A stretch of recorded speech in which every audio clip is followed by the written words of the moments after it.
ನಮಸ್ಕಾರಗಳು.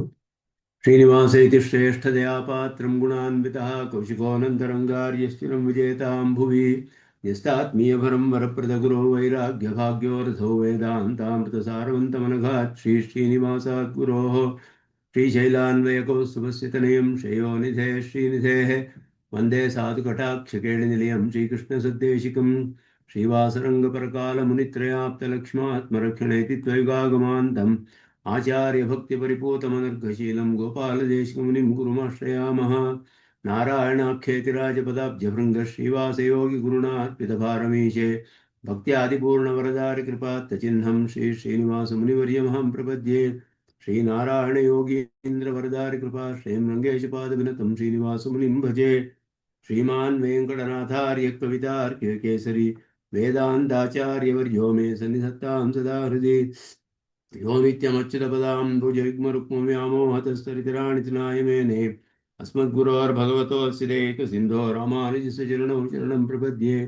विगाहे यामुनं तीर्थं साधुवृन्दावने स्थितं निरस्तजिह्मगस्पर्शेऽत्र कृष्णकृतादरः नाथेन मुनिनाथेन भवेयं नाथवानहं यस्य नैकमिकं तत्त्वं हस्तामलकथाङ्गतं यस्य सारस्वतस्रोतो कुलामोदवासितं श्रुतीनां श्रमायालं शठारिं तोपास्महे। वन्दे वैकुण्ठसेनान्यं देवं सूत्रवती सखं यद्वेत्रशिखरस्पन्दे विश्वमेतद्व्यवस्थितं सहधर्मचरीं शौरेः सम्मन्त्रितजगद्धिताम् अनुग्रहमयीं वन्दे नित्यमज्ञातनिग्रहां कमप्याद्यं गुरुं वन्दे कमलागृहमेधिनं प्रवक्ता छन्दसां भक्ता पञ्चरात्रस्य स्वयं सुदेवसुतं देवं कंसचाणूरमर्दनं देवकी परमानन्दं कृष्णं वन्दे जगद्गुरुं पार्थाय प्रतिबोधितां भगवता नारायणेन स्वयं व्यासेन ग्रथितां पुराणमुनिना मध्ये महाभारतम् अद्वैतामृतवर्षिणीं भगवतीमष्टादशाध्यायिनीम् अम्ब त्वामनुसन्दधामि भगवद्गीते भवद्वेषिणीं यत्पदाम्भोरुहध्यानविध्वस्ता शेषकल्मषः वस्तुतामुपयातोऽहं यामुनेयं नमामि तं यदि परिपडोद्गीतानामदर्शेदञ्जसा निगमपरिषन्नेदीयां संनिरामयमाशयम् जननपदवीयातायातश्रमापहरां धियं जनेतु समे देवः श्रीमान् धनञ्जय सारथिः अन्तःसारलयः चित्ततमः प्रमितिनीमिमां भजन्तु भगवद्गीता भाष्यतात्पर्यचन्द्रिकाम्।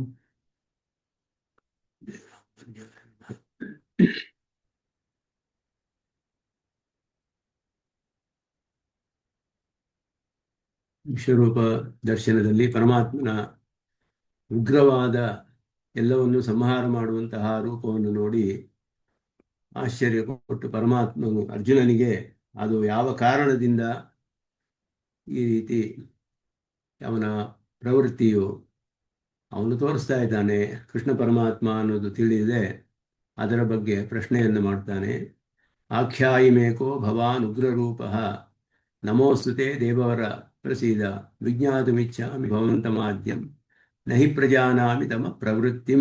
ಇಲ್ಲಿ ಪ್ರವೃತ್ತಿ ಅನ್ನೋದೇ ಪ್ರಧಾನವಾಗಿ ನಿನ್ನ ಪ್ರವೃತ್ತಿ ಯಾವ ಕಾರಣದಿಂದ ನೀನು ಇದನ್ನು ಮಾಡ್ತಾ ಇದೆಯಾ ಅನ್ನೋದು ನನಗೆ ತಿಳಿದಿಲ್ಲ.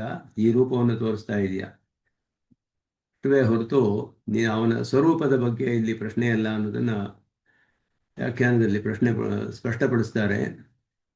ಕೃಷ್ಣನು ಅರ್ಜುನನು ಮೊದಲು ಪ್ರಾರ್ಥಿಸಿದ್ದು ದರ್ಶಯ ಆತ್ಮಾನಮವ್ಯಯಂ ಅಂತ ಹೇಳಿ ಅವನ ನಿರಂಕುಶವಾದ ಐಶ್ವರ್ಯ ಅಂತ ಹೇಳಿದ್ರೆ ಈಶ್ವರತ್ವ ಪ್ರಯುಕ್ತವಾದದ್ದು, ಎಲ್ಲವನ್ನು ನಿಯಮನ ಮಾಡುವಂತಹ ಸಾಮರ್ಥ್ಯ, ಅದನ್ನೆಲ್ಲ ನೋಡಬೇಕು ಅಂತ ಪ್ರಾರ್ಥಿಸಿದ ಸಾಕ್ಷಾತ್ತಾಗಿ ವಿಭೂತಿಯನ್ನ ಯೋಗವನ್ನೆಲ್ಲ ಕೇಳಿದ ಮೇಲೆ ಆಗ ಅವನ ನಿರಂಕುಶವಾದ ಐಶ್ವರ್ಯವನ್ನು ಪರಮಾತ್ಮನು ಸಾಕ್ಷಾತ್ಕಾರವಾಗಿ ಅವನಿಗೆ ತೋರಿಸುತ್ತಾ ಈ ಘೋರವಾದ ರೂಪವು ಅದನ್ನು ತೋರಿಸಕ್ಕೆ ಆರಂಭಿಸಿದ. ಆ ಘೋರವಾದ ರೂಪವನ್ನು ನೋಡಿ ಏನು ಯಾವ ಕಾರಣದಿಂದ ಏನು ಮಾಡಲು ಈ ರೀತಿ ಪ್ರವೃತ್ತವನಾಗಿದ್ದಾನೆ, ಕಿಂ ಕರ್ತುಂ ಪ್ರವೃತ್ತಃ ಇತಿ ಭವಂತಂ ಜ್ಞಾತುಮಿಚ್ಛಾಮಿ ಅಂದರೆ ತವ ಅಭಿಪ್ರೇತಾಂ ಪ್ರವೃತ್ತಿಂ ನ ಜಾನಾಮಿ, ಯಾವ ಅಭಿಪ್ರಾಯದಿಂದ ಈ ಪ್ರವೃತ್ತಿ ಅನ್ನುವುದು ನನಗೆ ತಿಳಿತಾ ಇದ್ದಿಲ್ಲ, ಅದನ್ನು ಸ್ವಲ್ಪ ತಿಳಿಸು ಅಂತ ಪ್ರಾರ್ಥನೆ ಮಾಡ್ತಿದ್ದಾನೆ. ಅವನಿಗೆ ನಮಸ್ಕಾರ ಮಾಡಿ ಪರಮಾತ್ಮನ ಪ್ರಸನ್ನತೆಯನ್ನು ಪ್ರಾರ್ಥನೆ ಮಾಡಿ ಅವನ್ನ ಪ್ರಾರ್ಥಿಸ್ತಾನೆ. ನಮೋಸ್ತುತೆ ದೇವವರ, ನಮೋಸ್ತು ಸರ್ವೇಶ್ವರ. ದೇವವರ ಅಂದರೆ ಸರ್ವೇಶ್ವರನಾದವನೇ ಅಂತ ಹೇಳಿ ಅದಕ್ಕೆ ಸಂಗ್ರಹವಾದ ಅರ್ಥವೇನು ಅಂದರೆ ಏವಂ ಕರ್ತುಂ ಅನೇನ ಅಭಿಪ್ರಾಯೇಣ ಇದಂ ಸಂಹರ್ತೃರೂಪಂ ಆವಿಷ್ಕೃತಂ. ಇದನ್ನು ಮಾಡುವುದಕ್ಕೋಸ್ಕರ ಈ ಒಂದು ಅಭಿಪ್ರಾಯದಿಂದ ಈ ಸಂಹಾರ ಮಾಡುವಂತಹ ಈ ರೂಪವು ನನ್ನಿಂದ ನಿನಗೆ ತೋರಿಸಲ್ಪಟ್ಟಿತು ಅನ್ನೋದನ್ನು ನೀನು ಹೇಳು. ಏನು ಮಾಡುವುದಕ್ಕೋಸ್ಕರ, ಯಾವ ಒಂದು ಅಭಿಪ್ರಾಯದಿಂದ ನೀನು ಈ ಸಂಹಾರ ಮಾಡುವಂತಹ ರೂಪವನ್ನು ತೋರಿಸ್ತಾ ಇದೆಯಾ, ಅದನ್ನು ನನಗೆ ಸ್ವಲ್ಪ ತಿಳಿಸು ಅಂತ ಹೇಳಿ ಮತ್ತೆ ಅವನ ಪ್ರಸನ್ನತೆಯನ್ನು ಪ್ರಾರ್ಥನೆ ಮಾಡ್ತಾ ಇದ್ದಾನೆ. ಏವಂ ಅತ್ಯಂತ ಘೋರ ಆಕಾರ ದರ್ಶನಂ ಸೋಡುಮಶಕ್ತಃ. ಅದನ್ನು ನೋಡುವುದಕ್ಕೆ ತಡೆಯಲು ಸಾಧ್ಯವಾಗಲಿಲ್ಲ ಅರ್ಜುನನಿಗೆ. ಧನಂಜಯ ಸರ್ವೈಶ್ವರ್ಯ ಪ್ರಕಾಶನ ಪ್ರವೃತ್ತಸ್ಯ ಸರ್ವೈಶ್ವರ್ಯ ಪ್ರಕಾಶನ ಪ್ರವೃತ್ತಸ್ಯ ಸಕಲ ಐಶ್ವರ್ಯವನ್ನು ಪ್ರಕಾಶಪಡಿಸಲು ಪ್ರವೃತ್ತನಾದ ಪರಮಾತ್ಮನು ಈ ರೀತಿಯಾದ ಘೋರವಾದ ರೂಪವನ್ನು ತೋರಿಸ್ತಾ ಇದ್ದಾನಲ್ಲ, ಅದಕ್ಕೆ ಏನು ತಾತ್ಪರ್ಯ ಅನ್ನೋದನ್ನು ನಂತರ ಪ್ರಸನ್ನತೆಯನ್ನು ಕೂಡ, ಪ್ರಸನ್ನ ರೂಪವನ್ನು ಪ್ರಾರ್ಥಿಸಿ ಈ ರೂಪವನ್ನು ಪರಿಹಾರ ಮಾಡಿಕೊಂಡು ನೀನು ಪ್ರಸನ್ನ ರೂಪವನ್ನು ತೋರಿಸಬೇಕು ಅನ್ನೋದನ್ನು ಅಪೇಕ್ಷಿಸಿ ಈ ಶ್ಲೋಕದಲ್ಲಿ ಪ್ರಾರ್ಥನೆ ಮಾಡ್ತಿದ್ದಾನೆ. ಭಕ್ತ್ಯ ಏನಕ್ಕೇನರ್ಥ? ಭಕ್ಷ್ಯ ಅಂದ್ರೆ ಹೇಳೋದು ಅಂತ ಅರ್ಥ. ಭಕ್ಷ್ಯ ಹೇಳೋದು, ಭಕ್ಷ್ಯ ಅಂದ್ರೆ ಹೆಸರು ಅಂದ್ರೆ ಹೇಳೋದು ಅನ್ನೋ ಅರ್ಥದಲ್ಲಿ. ಭಕ್ತಸ್ಯ ಮೇ ಭಯಾನಕ ರೂಪ ಪ್ರದರ್ಶನೆ ಕೋ ಅಭಿಪ್ರಾಯ ಇತಿ ಅಜ್ಞಾನಾತ್ ಪ್ರಶ್ನಃ. ಭಕ್ತನಾದ ನನಗೆ ಈ ಉಗ್ರರೂಪವನ್ನು ನೀನು ಪ್ರದರ್ಶನ ಮಾಡೋದಕ್ಕೆ ಏನು ಅಭಿಪ್ರಾಯ? ಉಪದೇಶ ಸಾಕ್ಷಾತ್ಕಾರಾಭ್ಯಾಂ ಭಗವತಃ ಪ್ರತಿಪನ್ನತ್ವಾತ್ ಕೋ ಭವಾನಿತಿ ಪ್ರಶ್ನಃ ನ ಸ್ವರೂಪ ಸಂಜ್ಞಾದಿ ವಿಷಯ. ಪರಮಾತ್ಮನ ಸ್ವರೂಪವನ್ನೆಲ್ಲ ಕೃಷ್ಣನು 4ನೇ ಅಧ್ಯಾಯದಲ್ಲಿ ಆ ಮೊದಲಿಗೆ ತನ್ನ ಅವತಾರ ರಹಸ್ಯವನ್ನೆಲ್ಲ ವಿಸ್ತಾರವಾಗಿ ಅರ್ಜುನನಿಗೆ ಉಪದೇಶ ಮಾಡಿ ಆಯಿತು. ಅದನ್ನೆಲ್ಲ ಕೇಳಿದ್ದಾನೆ ಅರ್ಜುನ. ಯಾವ ಕಾಲದಲ್ಲಿ, ಯಾವ ಕಾರಣದಿಂದ, ಯಾವ ರೂಪವನ್ನು ತೆಗೆದುಕೊಂಡು ಅವನ ಸ್ವರೂಪವು ಹೇಗಿದೆ, ಅವನ ಕರ್ಮದ ಕಾರಣ ತನ್ನ ಸಂಕಲ್ಪದಿಂದಲೇ ಬರ್ತಾನೋ, ಅವನ ಸ್ವರೂಪವು ನಮ್ಮಂತೆ ಪ್ರಾಕೃತವಾದದ್ದೋ ಅಪ್ರಾಕೃತವಾದದ್ದೋ ಈ ಎಲ್ಲ ವಿಷಯದಲ್ಲಿ ಪರಿಹಾರ ಮಾಡಿ ಆಗಿದೆ. ಆಗಲೇ ಕೃಷ್ಣನೆಲ್ಲವನ್ನು ಉಪದೇಶ ಮಾಡಿದ್ದಾನೆ. ಆದ್ದರಿಂದ ಸ್ವರೂಪ ವಿಷಯದಲ್ಲಿ ಇದೇನು ಮಿಥ್ಯೆಯೇ, ಇಲ್ಲ ಐಂದ್ರಜಾಲವೇ, ಇನ್ನು ಅವತಾರಗಳು, ಈ ಪ್ರಶ್ನೆಯಲ್ಲೆಲ್ಲ ಹಿಂದೆ ಮಾಡಿ ಅದನ್ನೆಲ್ಲ ಪರಿಹಾರ ಮಾಡಿರೋದ್ರಿಂದ ಸ್ವರೂಪ ವಿಷಯದಲ್ಲಿಯೋ ಅಥವಾ ಅವನ ಸಂಜ್ಞಾ ಹೆಸರು ಮೊದಲಾದ ರೂಪ ವಿಷಯಗಳಲ್ಲಿ ಯಾವ ಒಂದು ಸಂದೇಹವೂ ಅವನಿಗೆ ಇಲ್ಲ.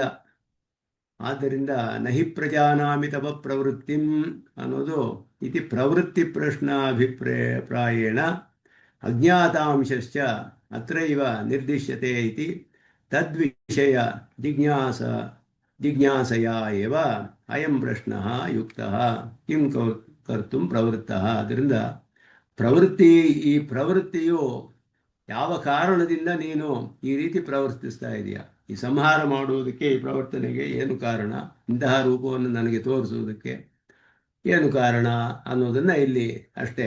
ಆದ್ದರಿಂದ ಕೆಲವರು ಇದಕ್ಕೆ ಬೇರೆ ರೂಪವಾಗಿ ಅರ್ಥ ಮಾಡ್ತಾರೆ ಅಂತ ಸ್ವಾಮಿ ದೇಶಿಕನ್ ಹೇಳ್ತಾರೆ.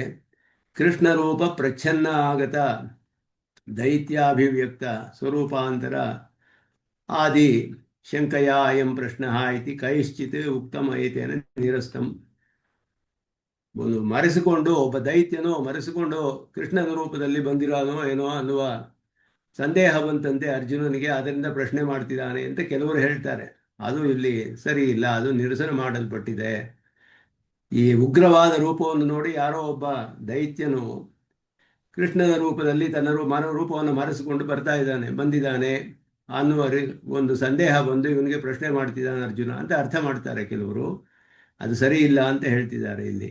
ಯಾಕೆಂದರೆ ಅವನಿಗೆ ಸ್ವರೂಪ ವಿಷಯದಲ್ಲಿ ಇಲ್ಲ ಏನು ಪ್ರಶ್ನೆ, ಏನು ಸಂದೇಹವಿರಲಿಲ್ಲ. ಆದ್ದರಿಂದ ಈ ಪ್ರವೃತ್ತಿಗೆ ಏನು ಕಾರಣ, ಯಾವ ಅಭಿಪ್ರಾಯದಿಂದ ಇದನ್ನು ನೀನು ಆವಿಷ್ಕಾರ ಮಾಡಿದೀಯಾ ಅನ್ನೋದನ್ನು ಇಲ್ಲಿ ಪ್ರಾರ್ಥಿಸ್ತಾ ಇದ್ದಾನೆ. ತದಾನೀಂ ಪರಿದೃಶ್ಯಮಾನ ವಿಗ್ರಹಾದಿ ಪ್ರವೃತ್ತಿ ಮಾತ್ರ ವಿದಾಸಾಯ ಅಭಿಪ್ರೇತಾಂ ಇತಿ ಉಕ್ತಂ. ತದಾನೀಂ ಪರಿದೃಶ್ಯಮಾನ ವಿಗ್ರಹಾದಿ ಪ್ರವೃತ್ತಿ ಮಾತ್ರ ವಿದಾಸಾಯ. ಈಗ ಕಾಣುತ್ತಿರುವಂತಹ ವಿಗ್ರಹವೇ ಮೊದಲಾದ ಪ್ರವೃತ್ತಿ ಮಾತ್ರವೇ ಅಂದರೆ ಅದೂ ಇಲ್ಲ, ನಿನ್ನ ಅಭಿಪ್ರಾಯವೇನು ಅನ್ನೋದು ಕೇಳ್ತಾ ಇರುವಂಥದ್ದು. ಆಗ ಅವನು ಸ್ಪಷ್ಟವಾಗಿ ಕಾಣುತ್ತಿರುವ ವಿಗ್ರಹ ಮೊದಲಾದದ್ದು ಅದರ ಪ್ರವೃತ್ತಿಗೆ ಮಾತ್ರವೇ ಅಲ್ಲ, ಯಾವ ಅಭಿಪ್ರಾಯದಿಂದ ಇಂತಹ ಒಂದು ಘೋರವಾದ ರೂಪವನ್ನು ನೀನು ಪಡೆದುಕೊಂಡು ನನಗೆ ತೋರಿಸ್ತಾ ಇದೆಯಾ. ಅದನ್ನ ಇಲ್ಲಿ ಕೇಳ್ತಾ ಇದ್ದಾನೆ. ದೇವವರ ಶಬ್ದೇನ ಬ್ರಹ್ಮರುದ್ರಾದಿ ಅಪೇಕ್ಷೆಯ ಅಪಿ ಸಮುತ್ಕೃಷ್ಟತ್ವಂ ವದತ ಅತ್ಯಂತ ಉತ್ಕೃಷ್ಟ ವಿಷಯ ಸ್ವರಸಭಾವಿತ್ವಂ ನಮಸ್ಕಾರಸ್ಯ ದ್ಯೋತ್ಯತೆ ಈ ಸರ್ವೇಶ್ವರ ಶಬ್ದ. ನಮಸ್ಕಾರ ಮಾಡ್ತಾ ಇದ್ದಾನೆ ಸರ್ವೇಶ್ವರನಾದವನು, ದೇವತೆಗಳಿಗಿಂತ ದೇವವರ ಪ್ರಸೀದ ಅಂತ ಹೇಳಿದ್ರೆ ಎಲ್ಲರಿಗಿಂತಲೂ ಉತ್ಕೃಷ್ಟನಾದವನು. ಅಲ್ಲ, ಅತ್ಯಂತ ಉತ್ಕೃಷ್ಟನಾದ ವಿಷಯದಲ್ಲಿ ಸ್ವರಸವಾಗಿ ನಮಗೆ ನಮಸ್ಕಾರ ಮಾಡಬೇಕು ಅನ್ನುವ ಭಾವನೆ ಬರುತ್ತೆ. ಅತ್ಯುತ್ಕೃಷ್ಟರಾದ ಒಬ್ಬರನ್ನು ನೋಡಿದ್ರೆ ನಮಸ್ಕಾರ ಮಾಡಬೇಕು ಅನ್ನೋ ಭಾವನೆ ಬರುತ್ತೆ. ಲೋಕದಲ್ಲಿಯೂ ಸಾಮಾನ್ಯವಾಗಿ ಆಚಾರ್ಯರುಗಳೋ ಜ್ಞಾನಿಗಳೋ ಎಲ್ಲ ಬಂದರೆ ನೋಡಿದ್ರೆ ಅವ್ರನ್ನ ನಮಸ್ಕಾರ ಮಾಡಬೇಕು ಅಂತ ನಮಗೆ ಭಾವನೆ ಹೇಗೆ ಬರುತ್ತೋ ಹಾಗೆ ಅತ್ಯಂತ ಉತ್ಕೃಷ್ಟನಾದ ಪರಮಾತ್ಮನ ವಿಷಯದಲ್ಲಿ ನಮಸ್ಕಾರ ಮಾಡುವುದು ಸ್ವರಸವಾಗಿ ತೋರುತ್ತೆ. ದೇವವರ ಪ್ರಸಿದ್ಧ ಯಥೋಕ್ತಮಿಯ ಅಹಿರ್ಬುಜ್ಞೇನ, ಇದು ಅಹಿರ್ಬುಜ್ಞ ಸಂಹಿತೆಯಲ್ಲಿ ಹೇಳಲ್ಪಟ್ಟಿದೆ. ಇಲ್ಲಿ ನಂತವ್ಯ ಪರಮಶೇಷಿ ಶೇಷಾನಂತಾರೈರ್ತಃ ನಂತರ ನಂತವ್ಯ ಭಾವೋಯಂ ಪ್ರಯೋಜನಪೂರ್ವಕ. ಸಾಮಾನ್ಯವಾಗಿ ಸ್ವರೂಪದಲ್ಲಿಯೇ ನಂತವ್ಯ ಅಂತ ಹೇಳಿದ್ರೆ ಯಾರು ನಮಸ್ಕಾರ ಮಾಡಲು ಯೋಗ್ಯನಾದವನು ಅವನು. ಪರಮಃ ಶೇಷಿ, ಅವನು ಶೇಷಿ ಉತ್ಕೃಷ್ಟನಾದವನು ಪರಮಾತ್ಮನು. ಶೇಷಾನಂತಾರ ಈರಿತ, ಶೇಷನಾದವನು, ಶೇಷರೆಲ್ಲರೂ ಕೂಡ ನಂತಾರರು ಅಂತ ಹೇಳಲ್ಪಡ್ತಾರೆ. ಶೇಷಭೂತರಾದವರು, ಶೇಷಿಯಾದವನು ನಂತವ್ಯ, ನಮಸ್ಕಾರ ಮಾಡಲು ಯೋಗ್ಯನಾದವನು. ಇವನು ನಂತಾರ, ನಮಸ್ಕಾರ ಮಾಡಬೇಕಾದವನು. ಈ ನಂತವ್ಯ ಭಾವ ಇದೆಯಲ್ಲ, ಯಾವ ಪ್ರಯೋಜನದಿಂದಲೂ ಆಗಿಲ್ಲ. ಅವನ ಸ್ವರೂಪವೇ ಆಗಿದೆ. ಶೇಷಭೂತನಾದವನು ಸ್ವಾಮಿಯನ್ನು ನೋಡಿದ್ರೆ ದಾಸಭೂತನಾದವನು ನಮಸ್ಕಾರ ಮಾಡೋದು ಅವನ ಸ್ವರೂಪವೇ ಅನ್ನೋದು ಇಲ್ಲಿ ಅಹಿರ್ಬುಜ್ಞ ಸಂಹಿತೆಯಲ್ಲಿ ಹೇಳಿರೋದು. ಅದನ್ನು ಇಲ್ಲಿ ಉದಾಹರಿಸ್ತಾರೆ. ಶ್ಲೋಕಸ್ಯ ಪಿಂಡಿತಾರ್ಥಮಃ ಏವಂ ಕರ್ತುಂ, ಶ್ಲೋಕದ ಅರ್ಥ ಏವಂ ಕರ್ತುಂ ಅನೇನ ಅಭಿಪ್ರಾಯಣ ಇದಂ ಸಮರ್ಥ ರೂಪಂ ಆವಿಷ್ಕೃತಂ ಅಂತ, ಈ ವಿಷಯವನ್ನು ನನಗೆ ತಿಳಿಸು ಅಂತ ಹೇಳಿ ಪ್ರಸನ್ನತೆಯನ್ನು ಪ್ರಾರ್ಥನೆ ಮಾಡ್ತೀಯಾನೆ. ಅದು ಮುಂದಿನ ಶ್ಲೋಕದಲ್ಲಿ ಕೃಷ್ಣನ ಉತ್ತರದಿಂದ ತಿಳಿಯುತ್ತೆ. ಪ್ರಸೀದ ಇತ್ಯನೇನ ಫಲಿತ ಮುಚ್ಚತೆ ಪ್ರಸನ್ನ ರೂಪಶ್ಚ ಭವ, ಪ್ರಸನ್ನ ರೂಪವನ್ನು ಹೊಂದುವವನಾಗು. ಏರ್ದೇವಿ ಪಶ್ಚಾತ್ ತದೇವ ಮೇ ದರ್ಶಯ ರೂಪಂ ಇತ್ಯಾದೋ ಪ್ರಪಂಚ ಇಷ್ಯತೆ. ಹಿಂದೆ ಇದ್ದ ರೂಪವನ್ನೇ ನನಗೆ ತೋರಿಸಪ್ಪ ಅಂತಲೂ ಕೂಡ ಪ್ರಾರ್ಥನೆ ಮಾಡ್ತಾನೆ ಸ್ಪಷ್ಟವಾಗಿ ಮುಂದೆ.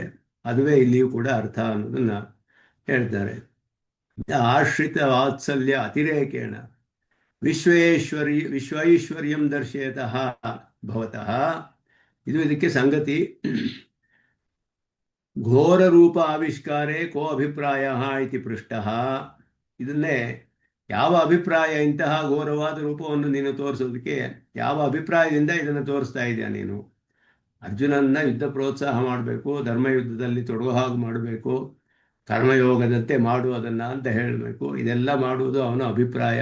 ಮುಂದೆ ತಿಳಿಸ್ತಾನೆ, ನೀನು ಯಾವ ಒಂದು ಶೋಕ ಮೋಹವೆಲ್ಲ ಇಲ್ಲದೆ ಅಸ್ಥಾನ ಸ್ನೇಹ ಕಾರುಣ್ಯ ಧರ್ಮಾಧರ್ಮದಿಯಾಕುಲಂ ಪಾರ್ಥಂ ಪ್ರಪನ್ನ ಉದ್ದೇಶ್ಯ ಶಾಸ್ತ್ರಾವತರಣಂ ಕೃತಂ ಅಂತ ಆರಂಭದಲ್ಲಿ ಹೇಗೆ ಆಳವಂದಾರು ಹೇಳ್ತಾರೋ ಹಾಗೆ ಅಸ್ಥಾನ ಸ್ನೇಹ ಕಾರುಣ್ಯ ಧರ್ಮಾಧರ್ಮ ಧಿಯ ಆಕುಲಂ, ಅದನ್ನು ಹೋಗಿಸೋದಕ್ಕೆ ಎಲ್ಲ ಉಪದೇಶಗಳನ್ನು ಮಾಡ್ತಾ ಇರೋದು.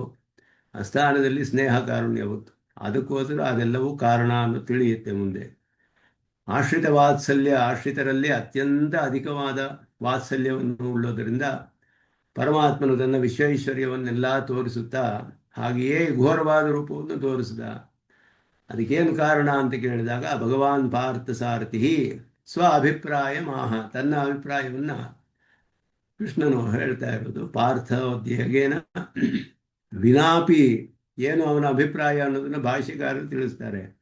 ಪಾರ್ಥೋದ್ಯೋಗೇನ ವಿನಾಪಿ, ಪಾರ್ಥನ ಉದ್ಯೋಗವಿಲ್ಲದೆ ಅಂದರೆ ಅವನ ಪ್ರಯತ್ನವೇ ಇಲ್ಲದೆ ಅಂತ ಅರ್ಥ. ಅವನು ಯಾವ ಒಂದು ಪ್ರಯತ್ನವೂ ಮಾಡದೇ ಇದ್ದರೂ ಧಾರ್ತರಾಷ್ಟ್ರ ಪ್ರಮುಖಂ ಅಶೇಷಂ ರಾಜಲೋಕಂ, ಧೃತರಾಷ್ಟ್ರನ ಮಕ್ಕಳೇ ಮೊದಲಾದವರಾಗಿ ಎಲ್ಲ ರಾಜರು ಅವರು ಸಂಬಂಧಿಸಿದವರೆಲ್ಲ ಅವರೆಲ್ಲರನ್ನೂ ನಿಹಂತುಂ ಅದನ್ನು ಮಾಡಲು ಅಹಮೇವ ಪ್ರವೃತ್ತ, ನಾನೇ ಪ್ರವರ್ತಿಸ್ತಾ ಇದ್ದೀನಿ.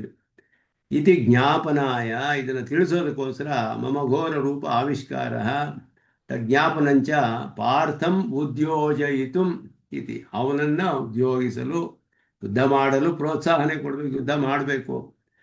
ಕೃಷ್ಣನು ಹೇಳ್ತಾ ಇರೋದು, ನಾನು ಇವರನ್ನೆಲ್ಲ ಸಂಹಾರ ಮಾಡೋಕ್ಕೆ ಸಂಕಲ್ಪ ಮಾಡಿ ಆಗಿದೆ, ನಿನ್ನ ಮೂಲಕ ಮಾಡಿಸ್ಬೇಕು ಅಂತ ಸಂಕಲ್ಪ ಮಾಡಿದ್ದೀನಿ, ನಿನ್ನಿಂದ ಇದು ಆಗಬೇಕಾಗಿದೆ, ಆದ್ದರಿಂದ ನೀನು ಇದನ್ನು ಮಾಡಬೇಕು. ಅದನ್ನು ಇಲ್ಲಿ ಹೇಳುವುದಕ್ಕೋಸ್ಕರ ಎಲ್ಲವನ್ನು ನಾನು ಮಾಡೋದಕ್ಕೆ ಮೊದಲೇ ಇವ್ರನ್ನ ಸಂಹಾರ ಮಾಡುವುದಕ್ಕೋಸ್ಕರ ಪ್ರವರ್ತಿಸಿದ್ದೀನಿ. ಅದೊಂದು ಅವತಾರದ ಪ್ರಯೋಜನ. ಅದನ್ನು ನಿನಗೆ ತಿಳಿಸುವುದಕ್ಕೋಸ್ಕರ ಈ ರೂಪವನ್ನು ತೋರಿಸ್ತಾ ಇದ್ದೇನೆ. ಮುಂದೆ ಆಗುವುದನ್ನು ತೋರಿಸಿ ನಿನ್ನ ಮೂಲಕ ನಡೆಯಬೇಕಾಗಿದೆ. ಇದು ನೀನಿಲ್ಲದೆ ಹೋದರೂ ನಡೆಯುತ್ತೆ, ಆದರೆ ನಿನ್ನ ಮೂಲಕ ನಡೆಯೋದಾಗಿ ಸಂಕಲ್ಪ ಮಾಡಿದ್ದೀನಿ. ಆದ್ದರಿಂದ ನೀನು ಇದರಲ್ಲಿ ಪ್ರವರ್ತಿಸಬೇಕು. ನಿನಗೆ ಎಲ್ಲ ಒಳ್ಳೆಯದೇ ಆಗುತ್ತೆ, ಶ್ರೇಯಸ್ಸೇ ಆಗುತ್ತೆ ಇದರಿಂದ ಅನ್ನೋದನ್ನು ಹೇಳಬೇಕು ಅನ್ನೋದು ಅಭಿಪ್ರಾಯವನ್ನು ಇಲ್ಲಿ ತಿಳಿಸ್ತಾರೆ. ಶ್ರೀ ಭಗವಾನ್ ವಾಚ ಕಾಲೋಸ್ಮಿ ಲೋಕ ಕ್ಷಯಕೃತ್ ಪ್ರವೃದ್ಧ ಲೋಕಾನ್ ಸಮಾಹರ್ತುಮಿವ ಪ್ರವೃತ್ತ ಋತೆ ಪಿತ್ವಾ ನ ಭವಿಷ್ಯಂತಿ ಸರ್ವೇ ಏವ ಸ್ಥಿತಾಃ ಪ್ರತ್ಯನೀಕೇಷು ಯೋಧಾಃ. ಕಾಲಃ ಅಸ್ಮಿ, ಕಾಲಃ ಅಸ್ಮಿ ಅಂತ, ಕಾಲ ಅಂದರೆ ಎಣಿಸುವವನು ಅಂತ ಅರ್ಥ. ಯಾರ್ಯಾರ ದಿನಗಳು ಎಷ್ಟೆಷ್ಟು ಉಳಿದಿದೆ ಅಂತ ಎಣಿಸಿ ಅವರನ್ನು ಅಲ್ಲಿಗೆ ಮುಗಿಸಿ ಕರೆದುಕೊಂಡು ಹೋಗುವಂಥವನು. ಕಾಲಃ ಅಸ್ಮಿ ಲೋಕಕ್ಷಯಕೃತ್, ಲೋಕವನ್ನೆಲ್ಲ ಕ್ಷಯ ಮಾಡುವಂತಹವನು, ಸಂಹಾರ ಮಾಡುವಂತಹವನು. ಪ್ರವೃದ್ಧ ಲೋಕಾನ್ ಸಮಾಹರ್ತುಮಿಹ ಪ್ರವೃತ್ತ, ಲೋಕಗಳನ್ನೆಲ್ಲ ಇವನ್ನೆಲ್ಲ ಸಂಹಾರ ಮಾಡಲು ಪ್ರವೃತ್ತನಾಗಿದ್ದೇನೆ. ಋತೆ ಪಿತ್ವಾ ನ ಭವಿಷ್ಯಂತಿ ಸರ್ವೇ, ನೀನು ಇಲ್ಲದೆ ಹೋದರೂ ಯಾರೂ ಇರೋದಿಲ್ಲ ಮುಂದೆ. ತ್ವಾ ಋತೇಪಿ, ನಿನ್ನನ್ನು ಬಿಟ್ಟರೂ ಕೂಡ, ನೀ ಇಲ್ಲದೇ ಇದ್ರೂ ಕೂಡ ಸರ್ವೇನ ಭವಿಷ್ಯಂತಿ, ಯಾರು ಮುಂದೆ ಇರೋದಿಲ್ಲ. ಯೇ ಅವಸ್ಥಿತಾ ಪ್ರತ್ಯನೀಕೇಶು ಯೋಧಾಃ, ಎದುರ ಸೇನೆಯಲ್ಲಿ ಇರುವಂತಹ ಈ ಎದುರಾಳಿಗಳಾದ ಯೋಧರು ಯಾರಿದ್ದಾರೋ ಯಾರೂ ಇರೋದಿಲ್ಲ ಮುಂದೆ. ನೀನಿಲ್ಲದೆ ಹೋದರೂ ಅವರು ಇರೋದಿಲ್ಲ. ಅದು ನನ್ನ ಸಂಕಲ್ಪ ಮಾಡಿ ಆಗಿದೆ, ನಿನ್ನ ಮೂಲಕ ಆಗಬೇಕು. ಆದ್ದರಿಂದ ನಿನಗೆ ಅದನ್ನು ತೋರಿಸಿ ನಿನ್ನನ್ನು ಇಲ್ಲಿ ಪ್ರವೃತ್ತಿ ಮಾಡೋ ಹಾಗೆ ಮಾಡಿ, ಯುದ್ಧದಲ್ಲಿ ಉದ್ಯೋಗವನ್ನು ಉಂಟು ಮಾಡೋ ಹಾಗೆ ಮಾಡಿ, ಇಲ್ಲಿಂದ ಇದು ಕೆಲಸವನ್ನು ನಾನು ಮಾಡಿಸ್ಬೇಕಾಗಿದೆ. ಅದಕ್ಕೆ ನಿನಗೆ ಇದನ್ನೆಲ್ಲ ತೋರಿಸ್ತಾ ಇದ್ದೀನಿ. ಕಲಯತಿ ಇತಿ ಕಾಲಃ ಗಣಯತಿ ಇತಿ ಕಾಲಃ, ಕಲಯತಿ ಗಣಯತಿ ಇತಿ ಕಾಲಃ ಅಂತ, ಎಣಿಸುವವನು ಅಂತ ಅರ್ಥ. ಸರ್ವೇಷಾಂ ಧಾರ್ತರಾಷ್ಟ್ರ ಪ್ರಮುಖಾನಾಂ ರಾಜಲೋಕಾನಾಂ ಆಯುರವಸಾನಂ ಗಣಯನ್, ಕೌಂಟಿಂಗ್ ದ ಡೇಸ್ ಅಂತ ಹೇಳ್ತೀವಲ್ಲ ಹಾಗೆ, ಕೌಂಟಿಂಗ್ ದ ಡೇಸ್ ಅಂತ. ಆಯುರವಸಾನಂ ಗಣಯನ್, ಅವರ ಆಯುಸ್ಸಿನ ಅವಸಾನವನ್ನು ಎಣಿಸ್ತಾ ಇದ್ದಾನೆ. ಅಹಂ ತಕ್ಷಯಕೃತ್ ಘೋರ ರೂಪೇಣ ಪ್ರವೃದ್ಧ ರಾಜಲೋಕಾನ್ ಸಮಾಹರ್ತು ಆಭಿಮುಖ್ಯೇನ ಸಂಹರ್ತು ಇಹ ಪ್ರವೃತ್ತೋಸ್ಮಿ. ಅದರಿಂದಲೇ ನಾನು ಪ್ರವೃತ್ತನಾಗಿದ್ದೇನೆ, ಇವರನ್ನೆಲ್ಲ ಸಂಹಾರ ಮಾಡೋಕ್ಕೆ. ಸಮಾಹರ್ತುಂ ಅಂದರೆ ಆಭಿಮುಖ್ಯೇನ ಸಂಹರ್ತುಂ, ಎದುರು ನಿಂತುಕೊಂಡು ಸಂಹಾರ ಮಾಡೋಕ್ಕೆ ಅಂತ ಅರ್ಥ. ಅವನು ನಿಂತರೇನೆ ಸಾಕು, ಆಯುಧವನ್ನೇ ಎತ್ತಬೇಕಾಗಿಲ್ಲ, ಸಂಹಾರದ ಕೆಲಸವೆಲ್ಲ ನಡೀತಾ ಇರುತ್ತೆ ಅದ್ರ ಪಾಟಿಗೆ ಅನ್ನೋದು ತಿಳಿಯುತ್ತೆ ಇಲ್ಲಿ. ಸಮಾಹರ್ತುಂ, ಸಮ್ಯಕ್ ಆಹರ್ತುಂ ಅನ್ನೋದಕ್ಕೆ ಆಭಿಮುಖ್ಯೇನ ಸಂಹರ್ತುಂ ಅಂತ ಹೇಳೋದು. ಚೆನ್ನಾಗಿ ಅವನು ಮುಂದೆ ನಿಂತುಕೊಂಡು ಅಭಿಮುಖವಾಗಿ ಇದ್ದು ಸಂಹಾರ ಮಾಡುವುದಕ್ಕೆ ಪ್ರವೃತ್ತನಾಗಿದ್ದೇನೆ. ಅತಃ ಮತ್ಸಂಕಲ್ಪಾದೇವ ತ್ವಾಂ ಋತೇಪಿ, ನೀನು ಇಲ್ಲದೆ ಹೋದರೂ ಕೂಡ, ನಿನ್ನನ್ನು ಬಿಟ್ಟರು, ತ್ವದ್ ಉದ್ಯೋಗ ಮೃತೇಪಿ, ನಿನ್ನ ಉದ್ಯೋಗವಿಲ್ಲದೆ ಇದ್ದರೂ, ನೀನು ಹಿಂತಿರುಗಿಕೊಂಡು ತಿರುಗಿ ಹೋದರೂ ಕೂಡ ಅವರು ಯಾರೂ ಇರೋದಿಲ್ಲ ಮುಂದೆ. ಏತೇ ಧಾರ್ತರಾಷ್ಟ್ರ ಪ್ರಮುಖ ತವ ಪ್ರತ್ಯನೀಕೇಶು ಏವ ಸ್ಥಿತಃ, ನಿನ್ನ ಎದುರು ಸೇನೆಯಲ್ಲಿದ್ದಾರಲ್ಲ ಇರುವವರೆಲ್ಲ ಯೋಧಾಃ ತೇ ಸರ್ವೇ ನ ಭವಿಷ್ಯಂತಿ ವಿನಂಕ್ಷ್ಯಂತಿ. ನ ಭವಿಷ್ಯಂತಿ ಅಂತ ಹೇಳಿದ್ರೆ ಎಲ್ಲರೂ ನಾಶವಾಗ್ತಾರೆ ಅಂತ ಅರ್ಥ. ಎಲ್ಲರೂ ನೀನಿಲ್ಲದೆ ಹೋದರೂ ನಾಶವಾಗ್ತಾರೆ, ನನ್ನ ಸಂಕಲ್ಪವೂ ಆಗಲೇ ಮಾಡಿದ್ದಾಗಿದೆ. ಕಾಲಃ ಅನ್ನೋದಕ್ಕೆ ಗಣಯತೀತಿ ಕಲಯತೀತಿ ಕಾಲಃ ಗಣಯತಿ ಎನ್ನುವ ಅರ್ಥವನ್ನು ತೆಗೆದುಕೊಂಡಿದ್ದಾರೆ. ಕಾಲೋಸ್ಮೀತಿ ಶ್ಲೋಕತ್ರಯಸ್ಯ ಅರ್ಥಂ ಸಂಕಲಯ್ಯ ಆದು ಆಶ್ರಿತ ವಾತ್ಸಲ್ಯನ. 3 ಶ್ಲೋಕಗಳ ಅರ್ಥವನ್ನು ಇಲ್ಲಿ ಸಂಗತಿಯನ್ನು ಹೇಳಿದ್ರು. ಇಲ್ಲಿ ಪಾರ್ಥನನ್ನು ಯುದ್ಧಕ್ಕೆ ಪ್ರೋತ್ಸಾಹಿಸಲು ಇದೆಲ್ಲ ಕೂಡ ಮಾಡ್ತಾ ಇದ್ದೀನಿ ಅಂತ. ಆಶ್ರಿತ ವಾತ್ಸಲ್ಯ ಅತಿರೇಕೇಣ ಇತ್ಯನೇನ ಘೋರ ರೂಪ ಆವಿಷ್ಕೃತ ಆಕಾರ ಗೋ ಆವಿಷ್ಕಾರ ಅನೌಚಿತ್ಯಂ ದ್ಯೋತ್ಯತೆ. ಘೋರ ರೂಪ ವಾತ್ಸಲ್ಯಾತಿರೇಕೇಣ ಅಂದರೆ, ಆಶ್ರಿತ ವಾತ್ಸಲ್ಯ ಅತಿರೇಕೇಣ ಅಂದರೆ ಅತ್ಯಂತ ವಾತ್ಸಲ್ಯವಿದ್ದರೆ ಘೋರ ರೂಪ ತೋರಿಸ್ಬಾರ್ದಲ್ಲ, ಒಳ್ಳೆಯ ರೂಪವನ್ನು ಮಾತ್ರ ತೋರಿಸ್ಬೇಕು ಆಶ್ರಿತರಲ್ಲಿ. ಆದ್ದರಿಂದ ಅದರಲ್ಲಿ ಇದು ಉಚಿತವಲ್ಲ ಅನ್ನೋದು ತಿಳಿಯುತ್ತೆ. ಏವಂ ಕರ್ತು ಅನೇನ ಅಭಿಪ್ರಾಯೇಣ ನಿರ್ದಿಷ್ಟಯೋ ನಿಶ್ರೇಣಿಕಾ ಕ್ರಮೇಣ ಉತ್ತರಂ ದದಾತಿ ಪಾರ್ಥೋದ್ಯೋಗೇನ ಇತ್ಯಾದಿನ. ಅಲ್ಲಿ ಒಂದು ಕ್ರಮವಾಗಿ ಅದನ್ನು ಒಂದೊಂದಾಗಿ ಹೇಳ್ತಾರೆ, 1-2. ಏವಂ ಕರ್ತು ಅನೇನ ಅಭಿಪ್ರಾಯೇಣ ಅಂತ ಹೇಳಿ, ಧಾರ್ತರಾಷ್ಟ್ರ ರಾಜಲೋಕಂ ನಿಹಂತು ಅಹಮೇವ ಪ್ರವೃತ್ತಃ ಇತಿ ಜ್ಞಾಪನಾಯ ಘೋರರೂಪ ಆವಿಷ್ಕಾರ ತಜ್ಞಾಪನಂ ಚ ಪಾರ್ಥಂ ಉದ್ಯೋಜಯಿತು ಅಭಿಪ್ರಾಯ ಇದು. ಹಾಗೆ ಇದನ್ನು ಮಾಡೋಕ್ಕೆ ಈ ಅಭಿಪ್ರಾಯದಿಂದ.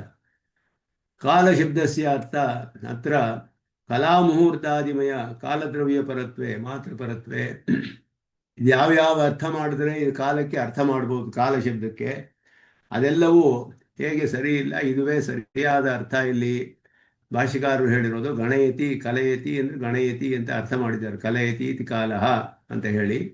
ಆ ಅರ್ಥವೇ ಇಲ್ಲಿ ಸರಿಯಾಗಿರೋದು, ಸರಸವಾಗಿ ಬರುವಂತಹದ್ದು ಅನ್ನೋ ಅರ್ಥವನ್ನು. ಅದರಲ್ಲಿ ಬೇರೆ ಏನೇನು ಅರ್ಥ ಮಾಡ್ಬೋದು ಅಂತ ಹೇಳಿದ್ರೆ, ಒಂದು ಕಾಲ ಅಂತ ಹೇಳಿದ್ರಿಂದ ಕಲಾ ಮುಹೂರ್ತ ಮೊದಲಾದ್ದು ಮಾಡ್ಬೋದು, ಸಂವತ್ಸರ ಪಕ್ಷ ಇದೆಲ್ಲ ಮಾಡ್ಬೋದು. ಆ ಕಾಲ ದ್ರವ್ಯ ಅದನ್ನು ಮಾತ್ರ ಹೇಳಿದ್ರೆ ಭಗವತ ಸಾಮಾನಾಧಿಕರಣ್ಯ ಅಯೋಗಾತ್, ಭಗವಂತನೊಡನೆ ಕಾಲಹ ಅಸ್ಮಿ ಅಂತ ಹೇಳಿದ್ರಲ್ಲಿ ಸಾಮಾನಾಧಿಕರಣ್ಯವು ಇಲ್ಲಿ ಸರಿ ಹೊಂದುವುದಿಲ್ಲ. ಅದು ಆದ್ದರಿಂದ ಆ ಅರ್ಥವನ್ನು ತೆಗೆದುಕೊಳ್ಳೋಕ್ಕಾಗೋದಿಲ್ಲ. ಕಾಲದ್ರವ್ಯದೊಡನೆ ಅವನಿಗೆ ಸಮಾನಾಧಿಕರಣ್ಯ ಅಂತ ಹೇಳಿದ್ರೆ. ಎರಡನೆಯದು ಇಂದ್ರಪ್ರಾಣಾಧಿಕರಣ ನ್ಯಾಯೇನ ತದ ಅಂತರ್ಯಾಮಿ ವಿಷಯತ್ವಂಬ.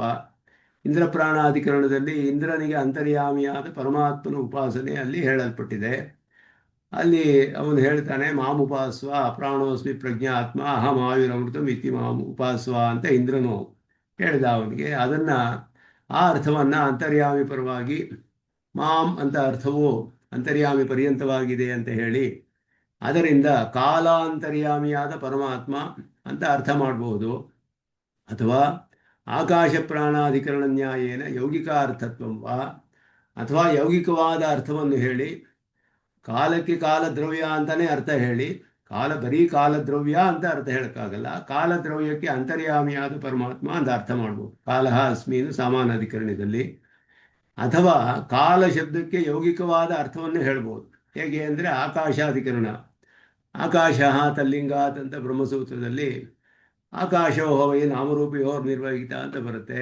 ಆಕಾಶಾದೇವ ಸರ್ವೇ ಎಲ್ಲರೂ ಕೂಡ ಸೃಷ್ಟಿ ಮಾಡಲ್ಪಡ್ತಾರೆ ಅಂತ ಹೇಳಿ, ಸರ್ವಾಣಿ ಹವಾ ಇಮಾನಿ ಭೂತಾನಿ ಆಕಾಶಾದೇವ ಸಮುತ್ಪದ್ಯಂತೆ ಆಕಾಶಂ ಪ್ರತ್ಯಸ್ಯಂತಿ ಅಂತ ಹೇಳಿ ಉಪನಿಷತ್ತು ಹೇಳುವಾಗ ಎಲ್ಲರನ್ನು ಸೃಷ್ಟಿ ಮಾಡುವುದು ಆಕಾಶವೇ, ಅವನಲ್ಲಿಯೇ ಹೋಗಿ ಎಲ್ಲ ಸೇರ್ತಾರೆ ಆಕಾಶದಲ್ಲಿ ಅಂತ ಹೇಳಿರುವಾಗ ಆಕಾಶ ಶಬ್ದಕ್ಕೆ ಯೌಗಿಕವಾದ ಅರ್ಥವನ್ನು ಹೇಳಿ ಆ ಸಮಂತಾತ್ ಕಾಶತೆ ಇತಿ ಆಕಾಶ ಪರಮಾತ್ಮ ಅಂತ ಅರ್ಥ ಮಾಡ್ತೀವಿ. ಜ್ಯೋತಿ ಸ್ವರೂಪನಾದವನು, ಎಲ್ಲ ಜ್ಯೋತಿ ಪದಾರ್ಥಗಳಿಗೂ ಜ್ಯೋತಿಷನ್ನು ಉಂಟು ಮಾಡುವವನು. ಕಾಶಯತಿ ಇತಿವಾ ಆ ಸಮಂತಾತ್ ಕಾಶತೆ ಕಾಶಯತಿ ಇತಿವಾ ಅನ್ನೋದು ಯೌಗಿಕವಾದ ಅರ್ಥ, ನಿರುಕ್ತಿಯಿಂದ ಹೇಳೋದು.